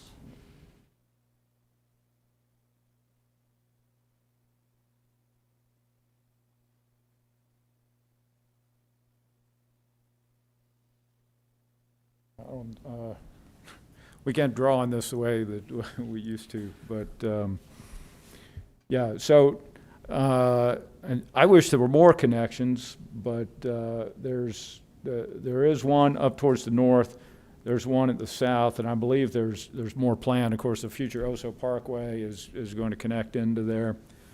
On that, go back to your picture, so if I'm right, for the average guy, what? Hello, we need the picture back. The photograph, No, whatever you had there with all the green. I was seeing it. Rancho Vista is the green over there with the .63 miles written on the side there going down Rodfield Road. Correct. So all of that green there Or platted lots. are platted lots, and they dump off to Yorktown Boulevard, right? Correct. And so you're proposing to build Rodfield from Yorktown Boulevard down to the planned Oso Parkway. So that's just a paper street right now. We've changed At those that limits. location. We're calling it Adler now But instead of that's Oso a Parkway. paper street that's not an existing street? That's Adler? correct. That's correct, Mayor, your statement. There is no street there. It's a paper street. So this is why I don't understand your engineering. You've got this whole big subdivision that's more than a half a mile, and its only exit is to Yorktown. Plus you got all that coming from Flower Bluff and going back. And you're wanting to build Rodfield to a non-existing road. Either Oso Parkway is not planned, or whatever you call this new road plan, so there's not gonna be anybody coming in down there, but you've got these 12 or 1,500 or however many houses in Rancho Vista all going out to Yorktown, and you think it's more important to build a road down to a non-existing street than it is to try to help and give relief off of Yorktown Boulevard from Flower Bluff, whether it's whether it's from Walden Road or to Laguna Shores.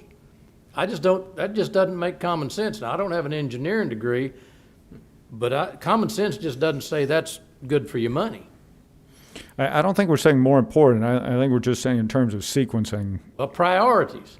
I would think you'd want to get 500 or 600 people, or maybe 1,000 people. I don't know how many live in that Rancho Vista. Get them out on a safe street, and all your people because you go down that Yorktown Road to Waldron, or even out, well, pretty much from Waldron out, it's already developed. But I mean, you keep going down Yorktown till you get to Waldron. I mean, there's a whole lot of new subdivisions going in there. And that one you just did for Slough Road, I don't know whether I guess you can get to that one now because you couldn't get before, that subdivision back in there. All of that traffic dumps onto Yorktown. And it's just a 2-lane bar ditch road. You guys got all the degrees and you got all the input from the people doing it. You got to be smarter than I am, but I'm just so stupid, I can't understand it. I'm through. Move on to something else. Mr. Garza? Yeah. And they're both in, I have no problem with the project or spending money. They're both in District 5, so I'm not trying to take it out of anybody's district. The money's gonna be spent in his district no matter which way we go. Has nothing to do with the district or what you're taking it from one to putting somebody else's. He's gonna get the benefit of the investment, doesn't matter which direction it goes. Just doesn't make a whole lot of common sense to me. But go ahead, Mr. Hernandez. I didn't want to step on Greg. Greg, did you finish your question, sir? I guess he did. Okay, look, there's 2 streets that would be connecting here. There would be Dunn's Point, which would actually connect right away, and that would get people out onto the street. That's not in question here. The other one, Adler, which is the one that you said is a paper street, yes, but let me say, when this starts construction, you're going to open up a lot more for development in that area. That's got, to Ms. Guajardo's point, that's going to bring more, increase the property values out there.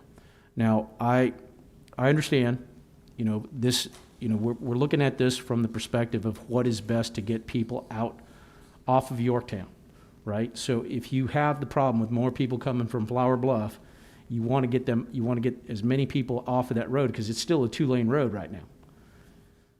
Get them off, put them onto Rodfield, get them to a protected intersection so where they're not making left-hand turns in front of the oncoming traffic from Flower Bluff or from the other subdivisions that are further down. Get them off of there, get them to a protected intersection to get them out of those areas so they can either go on Yorktown or down Rodfield. The other side of that is, we're talking about this is for the bigger vision, not just for, and I agree with Ms. Guajardo on the project for having the bigger vision for Yorktown, going all the way to Laguna Shores. That makes a lot of sense. So I understand, but this is important for sequencing, just like Mr. Edmonds said. You want to get those people off of Yorktown, get them to a protected intersection, so we can do Yorktown in a much safer way. So that's what I want to get across. We're not disagreeing with you that Yorktown needs to be done. It does need to be done. It's just the proper way to do that is to build Rodfield first. I'll leave it at that. Thank you. I have a quick question, if I can chime in. Yes, ma'am. How many exits does Rancho Vista currently have, and Mr. Edmonds? How many entrances onto Yorktown? Just into the subdivision altogether, like how many entrances does that subdivision have? 3. It's at least 3. It's at least 3. Sorry, I can't hear you. I'm sorry. It's at least 3. It's not as easy to tell on my map. Oh. Rancho Vista has 3 entrances? They're all into Yorktown. Yeah, all into Yorktown. The only entrances. 2 or 3? I think it's 2, isn't it? Yeah. Is it 2 already? I think it's 2. And how many homes? I mean, this. I believe there are 3. It's what I'm being told. Okay, and this subdivision is, or will be, very comparable to King's Crossing. And we have 6 at King's Crossing. And there's a reason for having 6 in a development that size. So back to the public safety issue for me. Thank you.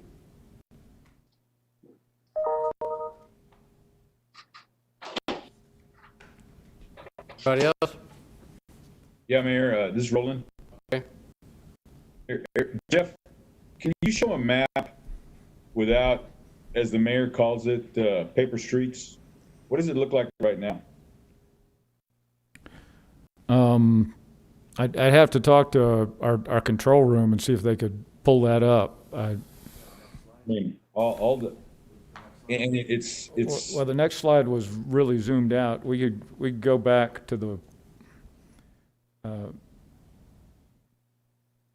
I don't know if that helps you. That might be too far zoomed out. So how many people live out there now? I mean, how many residents is it affecting right now? We're looking at about 1,400 families. That it affects today? Correct. Okay, and then where are those 1,400 families? I mean, can you back out on another one? I saw the one where you just had District 5. The one that had the each project outline. The one that had each. The district maps. The district maps. Oh, okay. Yeah, if we could go back towards the front of the presentation to District 5 map. Yep, just past it. There you go. Oops. So this is the new one, right? Correct. So right now, that right where that G is, right? To the new Adler Drive. So what's the last street, the last current street? I don't think it goes quite as far as it's illustrated on this, but Adler is platted, it's just not developed, so it very well could be there before we actually get Rod Field built. Actually, Jeff, if I can interject here, Roland, I can answer your question. Adler is built, Fort Griffin and Rancho Vista Road intersect to it at the very end. It is not built out all the way to where the Rod Field would be, but it's got a little section there. The actual street that would be where you have houses is actually called Repcon Street. The one that would connect immediately is called Dunn's Point, and that's the one at if you look at the front end of where the intersection of Rod Field and Yorktown are, there's an empty field right there. It comes out right at that section. So there would be a road that would connect to it right away. Okay, so that's The that. road to an empty field.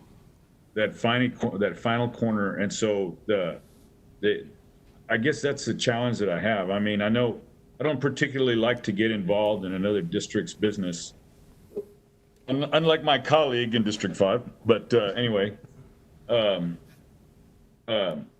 it's just that with all the emails and the phone calls that I've received about this expenditure, and how much is this? How much is the cost of this one again? We had it in the budget for 4.8. You have it at 4.8. Now, the one that's heading, I guess, towards Out the Bluff, that component is just for design, correct? Correct. Okay. So once again, now, once it's platted for how many homes? I don't have that answer. I mean, go ahead. You can answer it.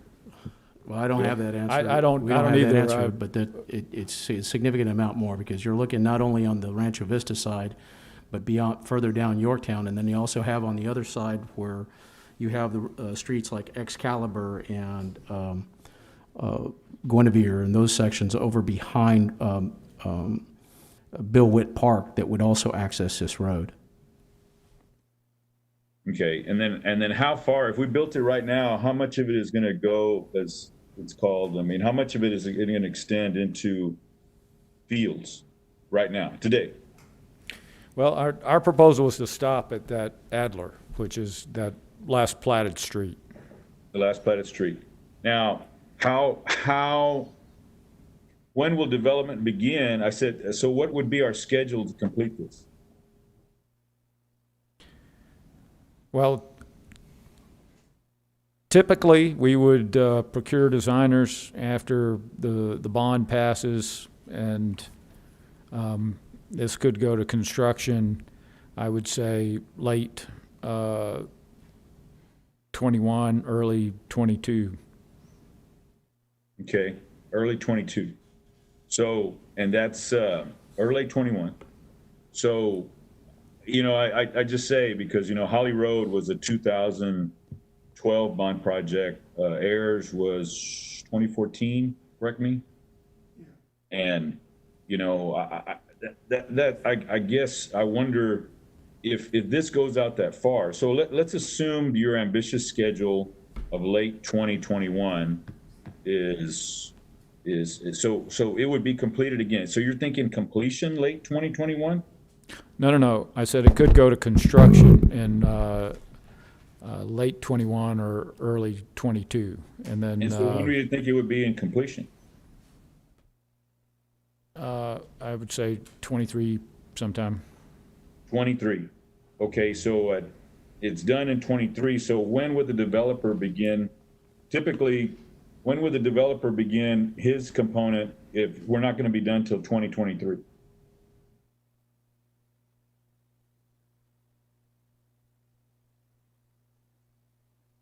When would the developer begin? I mean, I'm sorry, I'm speculating here. I'm just wondering, when are we going to actually have this paper streets come to fruition? And you know, that's all. I mean, you know, $5 million, I mean. Roland, it would probably be done before Rodfield is done. It could conceivably be done, but my understanding is that there's been some restrictions on additional platting activity until there's better ingress and egress out of there. Okay, so That's not the city's fault. That's the people that are developing it. Aren't you supposed to put in your own streets when you plat it? Or are we getting in the development business with them? Well, this is an Al Raymond question, but well, there's some shared responsibility on development of those streets historically. I mean, I kind of get that, obviously, but here, I mean, Gil, sarcastically, I was joking around last week that why wouldn't we put a pit in here? And I mean, I mean that. I'm not as smart as you when it comes to that stuff. So explain to me why that wouldn't work on this. Because they're higher end homes. Well, look, what we're referring to here is the regional parkway in terms of trying to get it to fruition through the MPO. It's not quite the right mechanism since we're trying to get matching funds from the federal government. I thought your argument was that for safety. No. And Look, there's that's different. what I'm hearing is that we need to have another outlet, and then obviously we're also talking about the addition of $250,000 homes. So I'm just wondering if it's for the purpose of trying to entice the MPO. I mean, which is it? Look, we're trying to get matching funds here on this, so this component of this is a portion of that. I'm not sure the PID is the right mechanism to try and get matching funds through the federal government.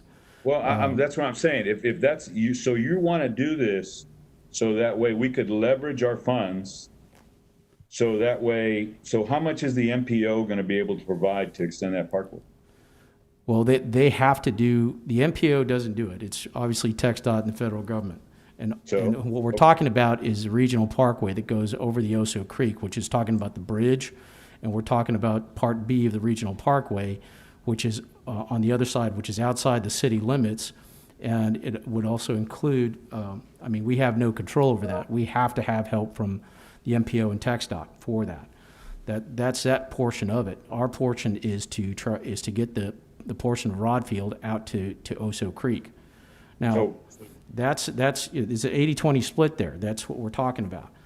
Now, aside from all this, I get, the political forces behind this in terms of trying to get this taken off, but this is the right thing to do for the long-range plan, for mobility. If we put this as a priority, it's much more of a priority for the MPO and and TxDOT and, any federal matching fundings we can get. We have to think long-term. I mean, I understand, we're also concerned about the safety of individuals here in Rancho Vista and in also those that are on behind Bill Witt Park.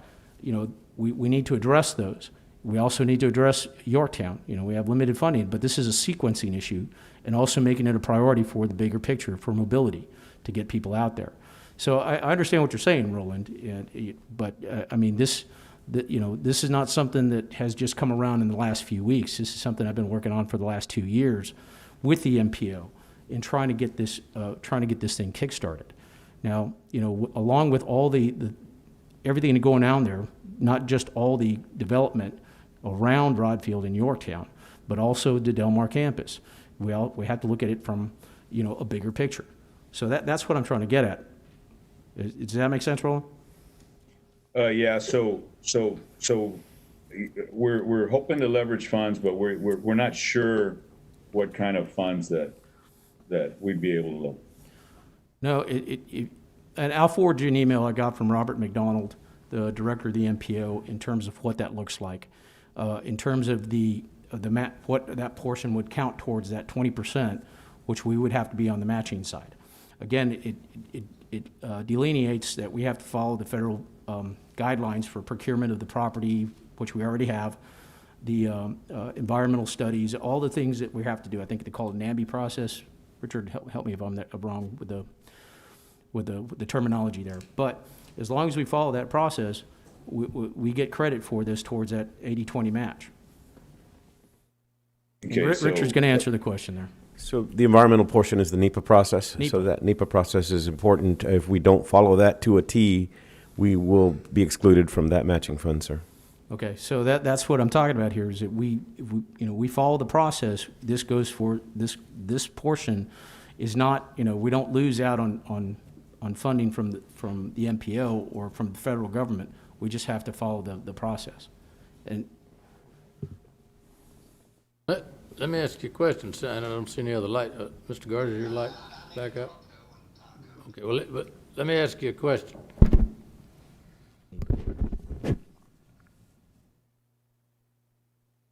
The money in this bond that you're talking about for Rodfield Road, that's for the street, right? That's correct, sir. Do we already own the right-of-way, the easements? I'd have to check, sir. I'm not sure. Well, if we got to go out and acquire right-of-way and easement, that's going to be a little more money, isn't it? I know we've got some, but on projects similar to this, we would typically require dedication of the right-of-way. That's what happened, for example, on Ennis-Jocelyn Extension. I would recommend the same here.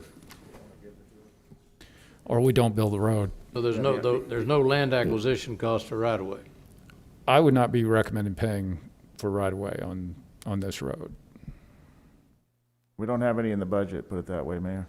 The budget. Correct. So the developers are going to give it up, which is what it probably ought to be, are they? Well, this was very similar to a project that we did with the Ennis-Jocelyn extension between where it ended at Williams and Holly, and that was a bond 2014 project. And we, with the blessing of council, we went to the property owner who was benefited by this and said that here's the deal: we want dedication for zero cost, or we're going to take this bond money and do something else with it.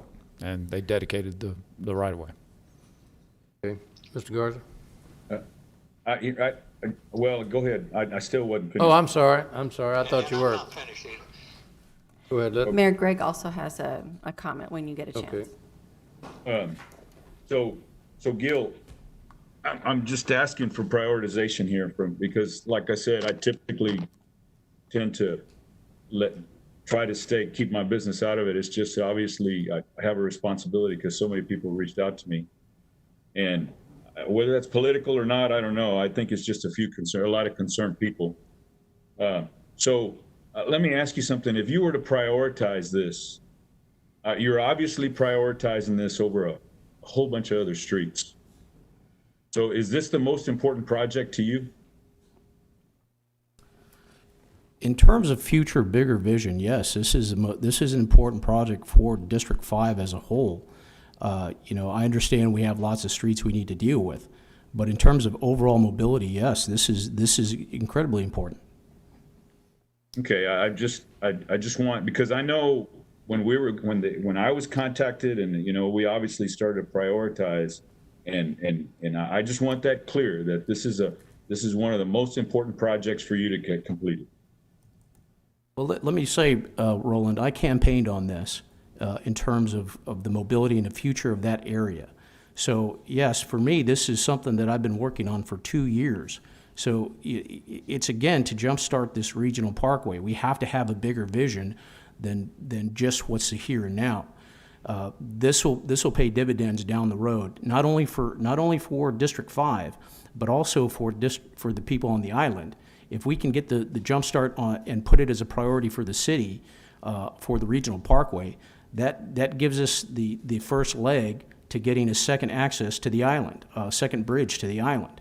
So, you know, I'm not just thinking about District 5 with regards to the regional parkway, because it doesn't just affect me. Okay, that's all I have for now. Thank you, Gil. Thank you, Mayor. Mr. Smith? Can you hear me? Yeah. Okay, because I lost audio and I hadn't when Jeff was up there. So, Jeff, and I don't have video either. So if we can go back to the Rancho Vista subdivision, that slide that you put up there. And tell me when you have it up. Okay. Okay, so Is that subdivision designed to feed out into Yorktown? Just looking at it visually. Well, I wish they had put some more connectors out here to Rod Field, Yeah. but But they didn't, right? they didn't, that's correct. Okay, so you've got Adler and Stampede are the only possible connectors as drawn. Is that correct?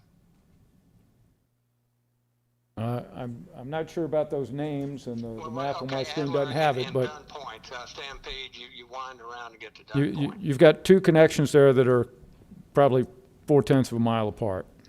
Yeah, and you have Dunn Point on the northern end and Adler on the southern end. Correct. Okay. Now, one comment in this, there's been a lot of talk about safety. There's a number of subdivisions on Yorktown, both on the north side and one on the south side, that have no connection to Rancho Vista. So even if we do that, those subdivisions are still going to be faced with the same issue. So we need to be considering that in there.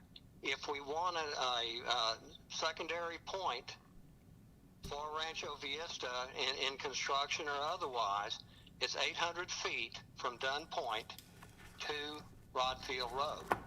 So you don't need 8,000 feet to provide that secondary access. You can do it at 10%. And Mr. Edmonds, there was some talk about NEPA and TxDOT specs. So the $4.8 million, does that cover, is that a road built to TxDOT specs and cover the extra expense you get from NEPA?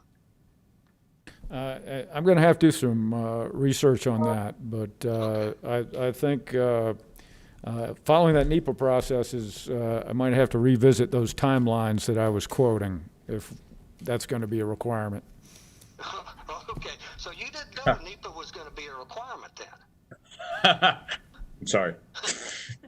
Let's just say we hadn't really contemplated that in the schedule. It's a new day for all of us here.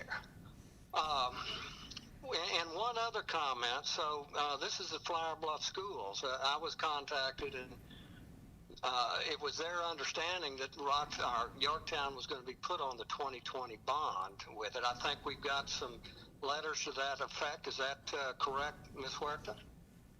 Yes, sir, that's correct. Oh, okay, and so we're not reading any letters into the record today on Rodfield Road. Right, because this isn't a public hearing. Yes, sir. Okay, so it's not a public hearing, but are those letters in favor of Rodfield or not? I don't. Actually, do you mean letters or public comment? Well, we've got both, right? Well, let me double check now that you mention it. Most of the public comment we received was actually related to desal. Now that I think of it, I don't recall anything on Rodfield. Something on Compton. So no, sir, not that was sent through the city secretary's email.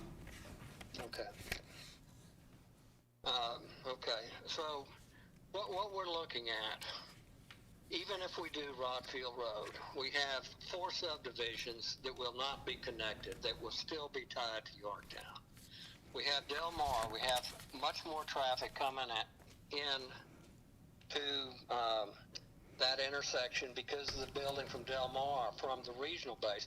The reason Flower Bluff Schools was concerned is they have a lot of traffic either through their staff or through their transfer students going to Yorktown. That is why they're concerned.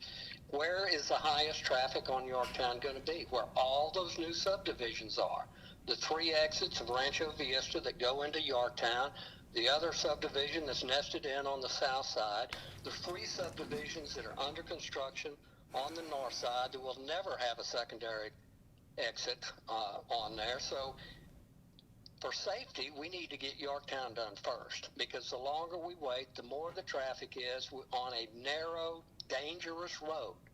And if we want to have an alternate for Rancho Vista, we can do it in 800 feet of road. We don't need 8,000 feet of road. And at least we could relieve, this goes to Councilman Hernandez's point, leave that on there. And if you, you just take a look at satellite imagery or plats on there, you will see that Rancho Vista is designed to feed to Yorktown.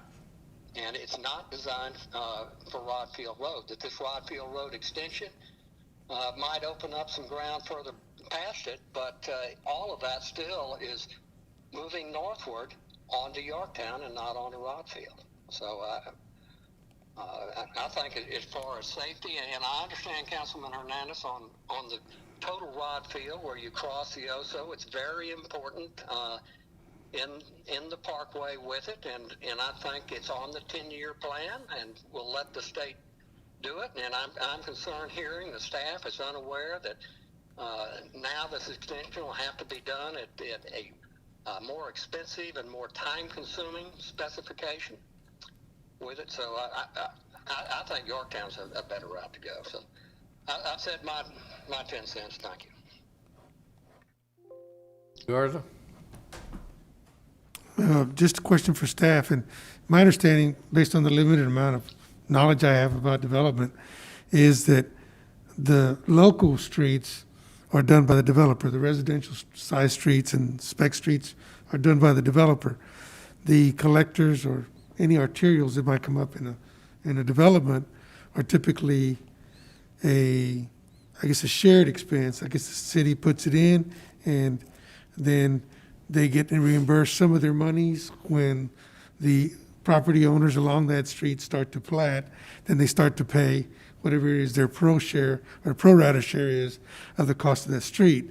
Now, maybe not full dollar, but the city gets reimbursed some of the expenditure that it took to put in that road, particularly in the case of a collector.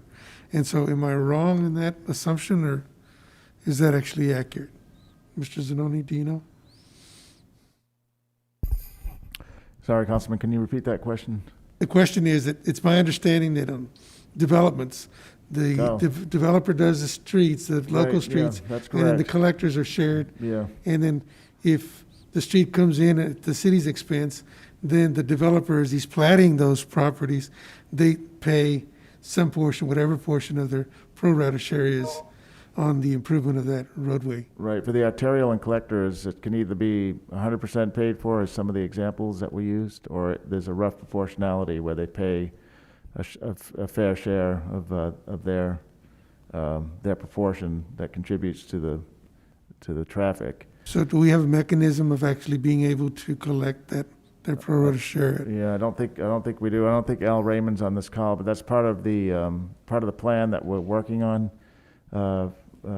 That Al has put the RFQ out for, RFP out, to do that study, so we can have that. Can we get that information maybe by next time? Yes, yeah. Is Al Raymond, does anybody know if Al Raymond or Steve? Do you know?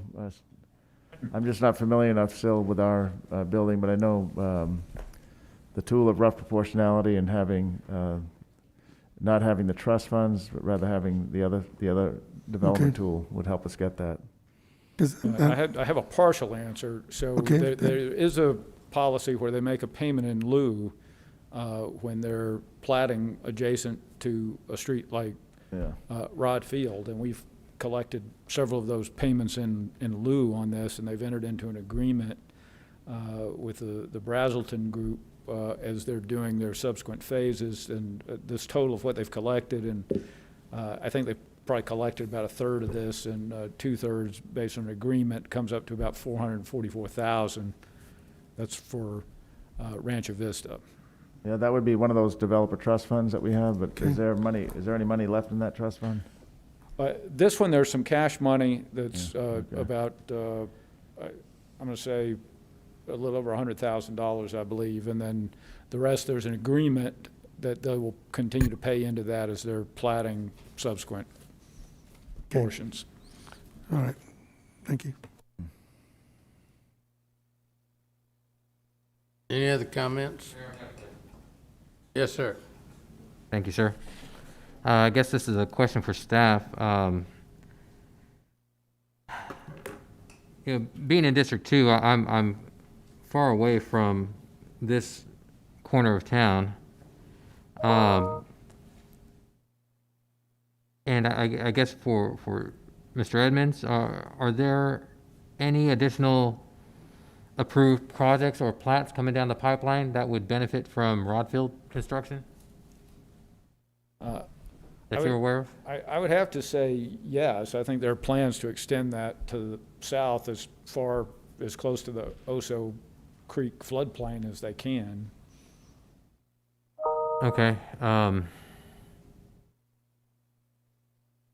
about any other future development in that area? I think on the other side of Rodfield, there would also be subdivision activity. Okay. If this were built. Yeah. So, and I could definitely see that there would be a benefit for access and egress in that area. But given the discussion here, I'm not sure if this question should be directed to my colleagues here at council or to staff, but has there been any consideration given to switching the priorities between Rodfield and Yorktown to where we build out we build out Yorktown first, and we put money towards the design of Rodfield? I would say there was some discussion in council meeting last week about that, and there's been some discussion amongst staff. So yes, there has been discussion. Option that we talked about, Councilman, both internally amongst staff and then with Councilman Hernandez in particular. Yeah, I don't know if that idea would be a happy medium between the council here, so that we can move forward. It's an option the council can discuss. Actually, if I can answer that, that's not the right way to do it, because you end up with the situation you have on Slough Road. Because you still, all those neighborhoods back there, both on the north and south side of Yorktown, fall onto Yorktown. That's the only way in and out. So if you do Rodfield first, you take a lot of that traffic off of there, which would allow you to do Yorktown, the construction of Yorktown, easier than what you would if you had all that traffic, because they can't go anywhere. There's nowhere for them to exit besides Yorktown on both sides, right? So if you do Yorktown, you have to deal with all the traffic from Flower Bluff, all the traffic from those neighborhoods in the process of constructing that road. At least if you do Yorktown first, you have that opportunity to get a lot of that traffic off of Yorktown, so the construction on Yorktown is much easier, similar to how we did the Slough Road. If you recall, we had to build that road on the backside to get everybody out from those neighborhoods. So it makes a lot, just from a sequencing side of this. And like I said, I agreed, Yorktown needs to be done. It needs to be done all the way to the Mud Bridge and beyond. Okay, but as far as in terms of making sure that we have that issue, because you still have to have people coming out of Rancho Vista making unprotected left-hand turn onto Yorktown. Now, do that with construction and traffic. It's going to be a nightmare. As far as sequencing is concerned, I agree with you. Mm-hmm. This is from the outside District 2 perspective, looking at the project. This is just an idea that I wanted to throw out and see what the consensus was. Trust me, all this was, I did a lot of this thought process 2 years ago, and how this should all be sequenced, right? And what, not only the big picture, but also the what's the here and now. How is it best to sequence this? How is it best to get people in those areas to egress out of there? And the best conclusion is Rodfield. Now I understand people from Flower Bluff, and I understand Greg's position that they need that done, and I agree. We need to get Yorktown done. Just in terms of sequencing and for safety purposes, I think the Rodfield is the right decision to go forward with. So does that answer your question? That's all I had. Thank you. Thank you. Jeff, let me just I don't see any other lights up. One more question, and then I'll be through. I'm just trying to get it cleared. In my opinion, I think we're headed into a disaster, but I want to get cleared up first. Go back there to your green portion there, where the Bill Brown intersection, where he was kind enough, and we swapped some properties and got that to be a 90-degree.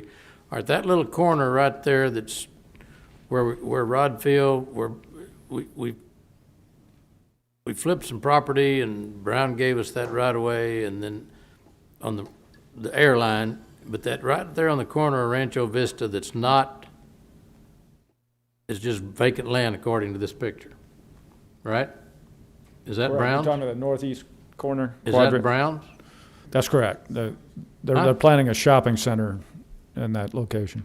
All right. Well, why can't you just get a, unless you got to tear down about 4 or 5 houses from Bart Brazelton's place, put a road in right there, and they can have a safe right-hand turn to get on Rod Field and go back. What's that?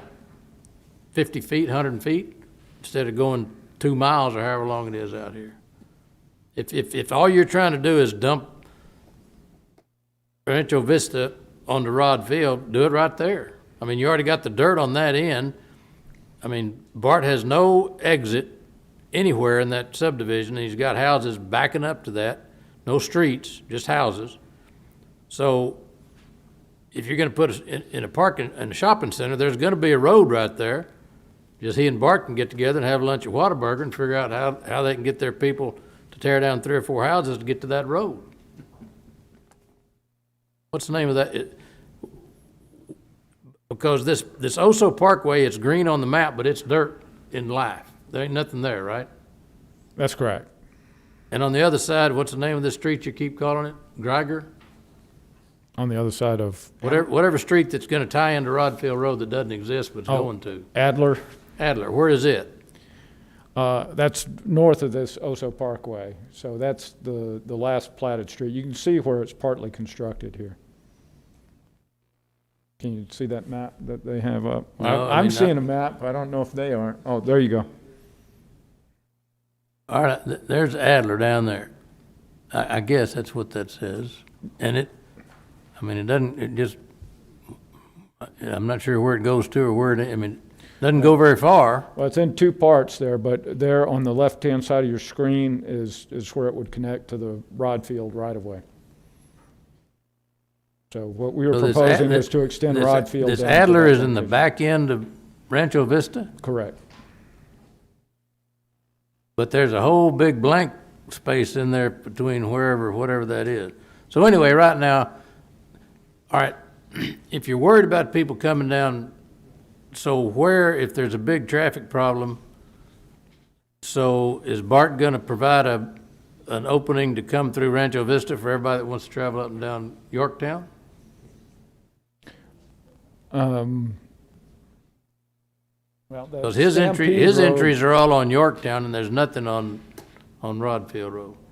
But anyway, you guys are smarter than I am. Do what you want to do. But it seems to me that if Brown is a pretty amicable kind of guy. I mean, the city has been over backwards to help him over there at his Gulfway Shopping Center on that reconstruction of airline to keep people open during this COVID deal. So I mean, it's everybody helps each other, and I've known them for a long time. They're good people. Why wouldn't he and Bart provide access to this 800 foot or however 500 foot it is to make an intersection? So if they're worried about turning left on Yorktown, they can come out right, and then you're going to have a signal at that intersection no matter what. Is that correct? Well, we're putting a signal there right now. Yeah. So I mean, the signal's going to be there. So Correct, but whether they come out of the back end of Rancho Vista or up at the new location of the new strip mall or whatever he's gonna put in that corner, just let them get up there and they can make their right-hand turn out of Rancho Vista, and they got a stoplight to turn on right or left. well, they would still have to make a left-hand turn onto Yorktown coming out of Rancho Vista. Not if they're coming over here to Rod Field. You're Dave- gonna provide access through that vacant lot. You're gonna have to provide some kind of access to Rodfield Road if you're wanting to get to it from Rancho Vista, unless you're going out to Yorktown to get to left to go to Rodfield Road, is what I'm telling you. Right. So There's 2 or 3 ways out of Rancho Vista, and they all are Yorktown. Correct. So there's no access to Rodfield Road. So you're building a road they have no access to Rancho Vista Well, there would be 2 access points. at some point. No, currently. Huh? There's none now. If we go back to the slide with the map. There's no access from Rancho Vista Sorry, to if Rodfield we Go Road. back to the map. So this one down at the south. That's what's got me puzzled. You guys, you are committed to a project that just is, it doesn't make sense. Could we zoom out a little bit?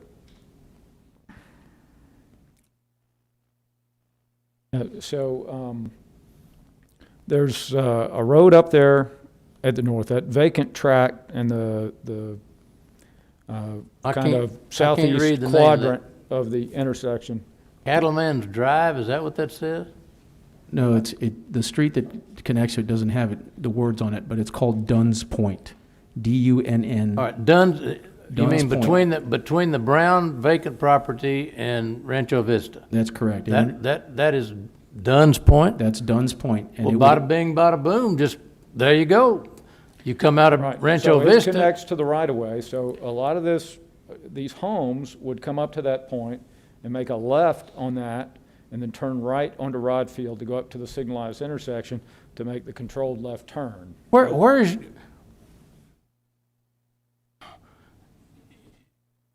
your signalized intersection going to be? Rod Field and Rod Field Yorktown? and Yorktown, yes, correct, sir. So if they don't want to come out of Yorktown and have to turn left, they come over here, wherever Bart's going to provide them to go down Dunn's Road, and that's the name of it, Dunn's? Dunn's Point. Dunn's Point. Then they turn right, and they've got a light, and they can turn right or left Well, with the light total would be at unfear of Yorktown. life. I mean, the hard thing, it won't be signalized at Rod Field. It's the signal at Yorktown or Rod Field where you make a protected left. So this is people that want to go west on Yorktown will have a protected left at Rod Field. You're saying it's being signalized at Yorktown and Rod Field. and correct. Rod Field, but there's not going to be a signal light there. No, there is I'm a signal sorry. light there where, yes. It's part of the Rod Field project. So Dunn's Road would dump onto Rod Field Road, Correct, and you'd turn right coming out of Rancho Vista, correct, and you'd come to the intersection of Rod Field And you'd and have a Yorktown, protected and you'd have a left turn. signal. correct. And they could turn right or left on Yorktown at that point. Right, well, most of the people, the problem is the left turn out of, Left turn out of Rancho what? Vista. They won't be, they're avoiding that left turn going out of Rancho Vista on Yorktown because Bart's going to provide a cut through behind Mr. Brown's new shopping center to get them to this 800-foot of Rod Field instead of going however long it is that you're going to go down there. If it's a safety issue, you just need an exit out of Rancho Vista that doesn't exist today. Now, as far as the people driving, whether they got to go through 14 different neighborhoods or streets or residential areas, that's not a problem. Bart will provide that, I'm sure. He didn't provide it now, but maybe they just, if he didn't sell all those houses along Rod Field, or they could go out there and doze a couple of those houses and make, but they've got an opportunity right there on Dunn's Road between him and Brown. They ought to work a deal. And I think those negotiations on that right-of-way where we made that even swap were not as easy as you might think. I'm expecting that trying to get that property back to make that connection would be a costly proposition. Well, Mr. Brown, I got an email from him saying he supported the Rod Field deal. Well, run Rod Field down to the end of his property right there. Mayor, but there's also people on the other side of that. Yeah, there's beginning to become an aroma to this project. And I'm going to leave it at that. Anybody else got any comments? Well, Mayor, I make a motion to approve the staff recommended bond package. Second. There's a motion and a second. Ms. Worth, anybody got any other comment? Ms. Worth, you want to call the roll? For passage of Resolution 15, Mayor McComb? No. Council members Hunter? Aye. Molina? Aye. Roy? Aye. Smith? No. Barrera? I'm going to make a comment along this. I'm going to put it on Mr. Hernandez. I wish I'd have known a lot more about this before it all started. If it's something in particular in your district that you want, that we wouldn't have had all this debate. But with that, I'm not going to bite my nose off in spite of my face, so I'm going to vote aye because of the projects in my district. Garza? Aye. Guajardo? Aye. Hernandez? Aye. The resolution passes. Okay, that's item 16, right? Item 15, Mayor. Okay, yeah, item 15. Okay, item 16, we're going to set a date for the, We passed it on the consent agenda, so now we're on 17, Mayor, the public hearing for crime oh, that's control. right. Okay, resolution, Corpus Christi Crime Control District on the budget, public hearing. Do I need to, who's going to make that presentation? I'm going to make it, Mayor. Chief Markle, Police Department. Good morning, or good afternoon, everybody. So item 17 is the 2021 proposed budget for crime control. If you go to the next slide, please. Crime control budget for 21 will continue its current focus. Its primary focus is the 63 police officers and the equipment, to include 5 replacement vehicles. Some of the ancillary equipment is patrol rifles, body armor, technology associated with in-car video camera systems. Next slide, please. These are your general assignments of your crime control officers and 2 supervisors. See the direct patrol officers and such, gang officers, traffic safety, those types of things. Next slide, please. Total expenditures for the 21 budget, $7,560,000. Revenues, $6,817,000. So you can see it leaves a shortfall of about $743,000 that we'll have to dip into the fund balance, leaving $3.3 million. Next slide, please. So as you can see, today is the day that you'll vote for approval or disapproval of this budget according to the schedule. Next slide, please. And I'll stand by for any questions. Anybody have any questions of the chief, Mr. Garza? Oh, Mayor, that was from the last discussion. Move to approve. Second. All right. Any discussion? Just one question, Chief. And yes, sir. Peter.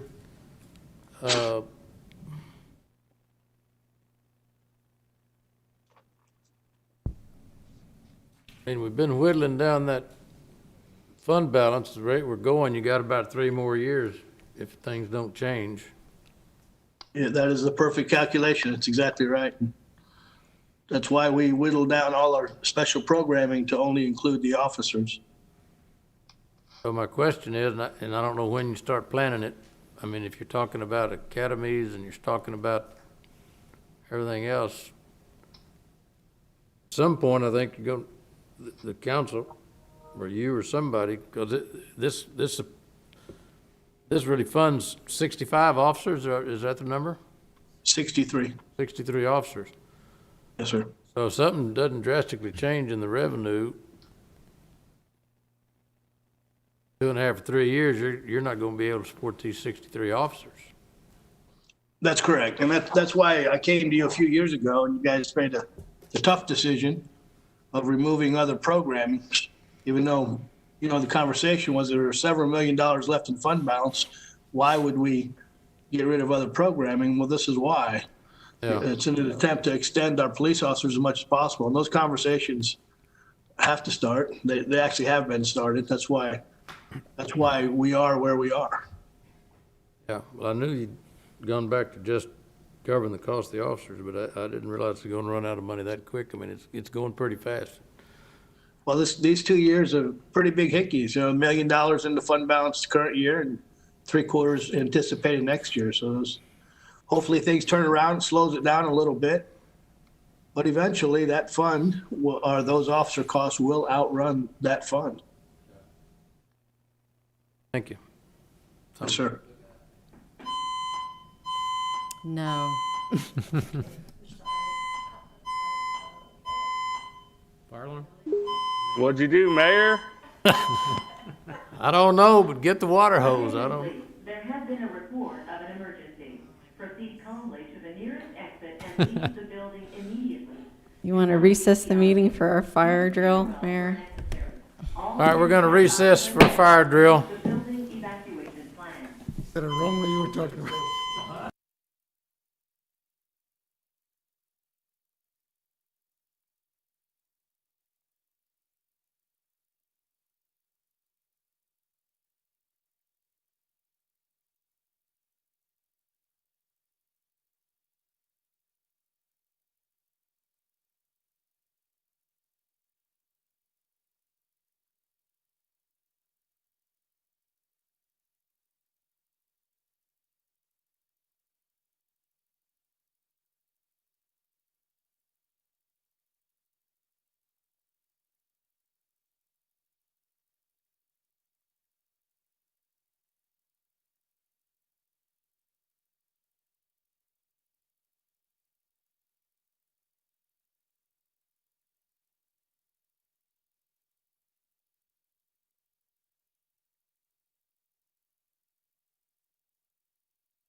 Good. You turn your mic on, Mayor, please? Call the council back to order as following the interruption there with the alarm system. And for the public, I think the initial is something about a water line or something, the water line broke. I don't know whether the sprinkler head had got hit or what, but there wasn't a fire, so we had the fire chief here. We couldn't afford to have a fire. So it always pays to have the fire chief here. All right. So we need to have a presentation by the chief. Did anybody, and he didn't, Chief, are you still there, Marco? Yes, sir, I'm here. All right. You were finished with your presentation, right? Yes, sir, you had a motion to approve and you had a question, and I think Well, you had more questions.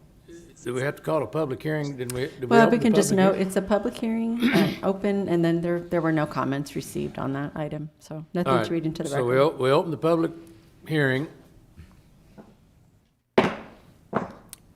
And we don't have any comments that were submitted No, sir. for the public hearing. No, sir. All right, so we'll close the public hearing. And now I'll entertain a motion for approval of item 17. There's a motion and a second on the floor, Mayor. Oh, okay. Any further discussion by the council members on item 17? Not to call the roll, Ms. Okay. Huerta. So for passage of Resolution 17, Mayor McComb, Aye. Council Members Hunter, Aye. Molina, Aye. Roy, Aye. Smith, Barrera, Aye. Garza, Guajardo, Aye. and Hernandez. The resolution passes. Thank you. All right, the next, Ms. Huerta, is this yours, calling Yes, the sir. election? Yes, sir. This is a first reading ordinance. The purpose of the item, the council is authorizing a general election on November the 3rd, 2020, and that's to elect mayor and council. The item will also authorize a joint election agreement with Nueces County to conduct the election. As far as the fiscal impact, this year, it's slightly higher than previous years. Main reason being is the COVID-19. Because of COVID-19, there could be some different procedures that we have to incur. So for that reason, our estimates are slightly higher. And I think you saw yesterday, the governor did allow another 6 days of early voting. So, this is an example of that. The joint election agreement is not attached today, but it's being finalized now, and we will have it by second reading on August the 11th. Are there any questions? I guess we gotta have it, huh? Yeah, gotta have it, Mayor. Move to Okay. approve. Second. There's a motion and a second to approve item number 18 is calling for the election on November the 3rd. That's right. Any further discussion? If not, call the roll, please.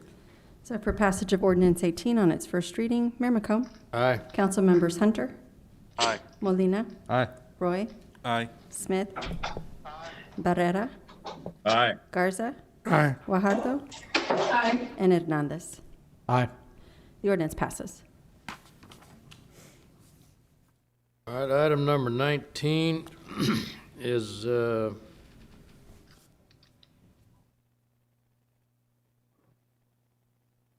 let's see, the grant $7.2 million community development block grant for disaster recovery.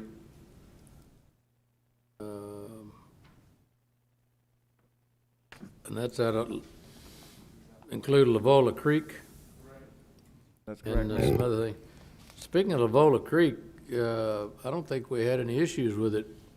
No, we didn't have any issues at all, Mayor. It flowed well. There was no, The preliminary work we've done, pretty significant to keep it from flooding. And yes. then this grant is to do additional work, right? This is to do a substantial amount of work, a detention pond, a drainage detention pond. Yeah. Yep, to help hold the water back and let it slower release and, Well, I hope Judge Lucy Rubio was paid attention that we solved the drainage problem out there in the Lavola Creek. Yep.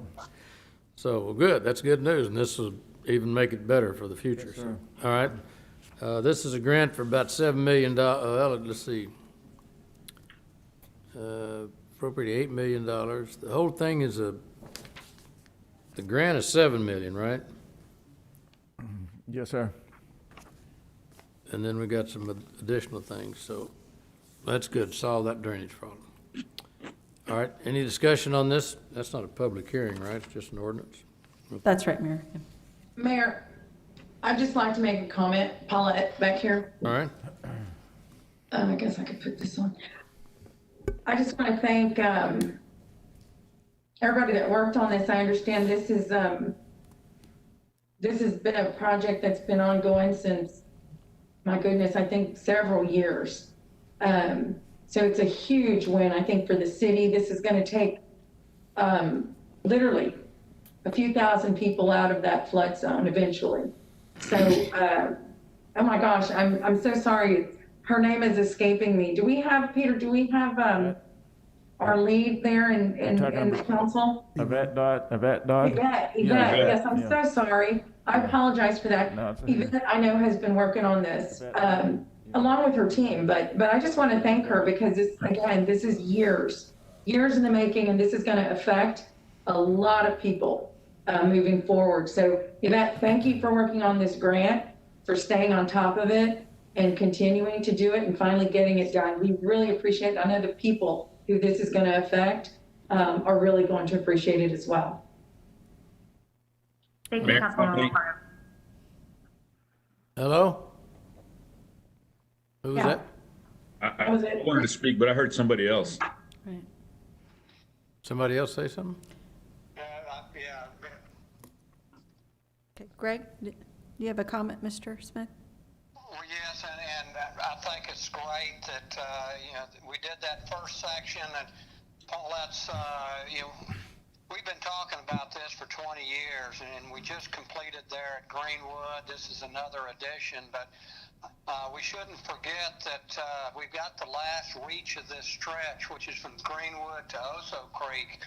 We don't have any easement or right-of-way there. This is a very brushy area, inhibiting flow like heavy brush does. So it's a great thing that we're doing. It's going to make that area that much better, but it's not the final thing. So let's not forget that at some point in time, we're going to need to improve the section from Greenwood to Oso Creek is the step 3 in this 3-step process. But thanks, staff, and I know it's going to make that area drain that much better.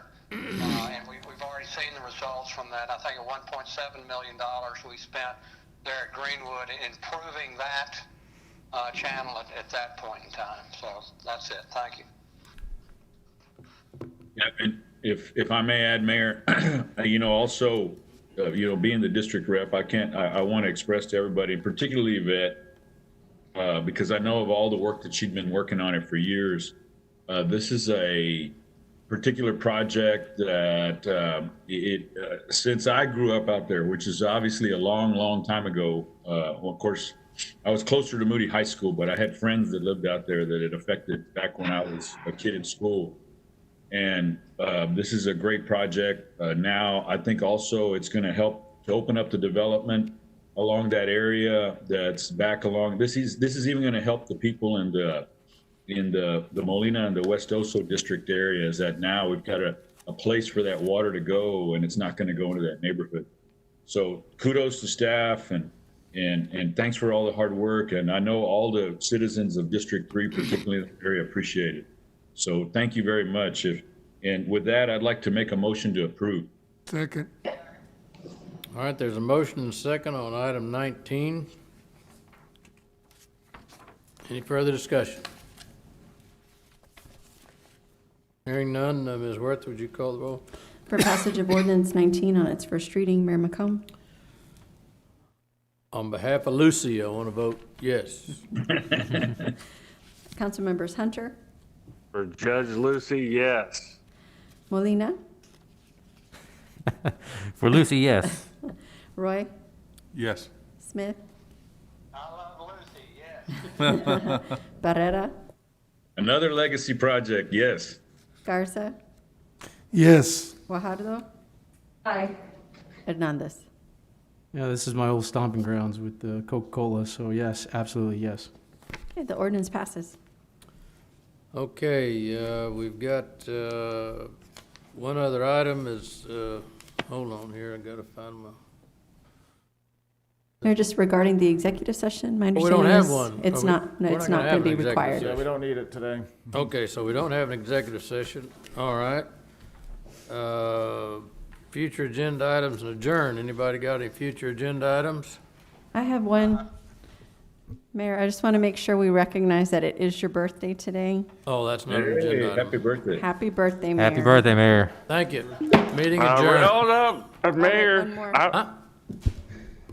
I was gonna wish you happy birthday also, but she stole it from me. And belated happy birthday to two newborn twins. Well, I was gonna Bryce say, and you're Fitz Hunter. the happy new uncle, right? That's right. I'm the happy new uncle. That's I got great. 2 twins. Well, you, Raised them to be just like Darren, super athletes. oh, man. Well, you need to take those grandbabies, grandpa and grandma out to dinner. They're probably a little overwhelmed. I probably do. Okay. Paulette has something. And Greg does too. Hello? I do as well. We can't, since we're on birthdays, Greg Smith also had a birthday a few days ago. Ooh. And happy birthday to Greg also. Happy birthday, Greg. I've been saying all along he's older than I am. Well, I got a lot closer to you, but you just took the lead, Mr. Mayor. All right. I was catching you for a week there. All right.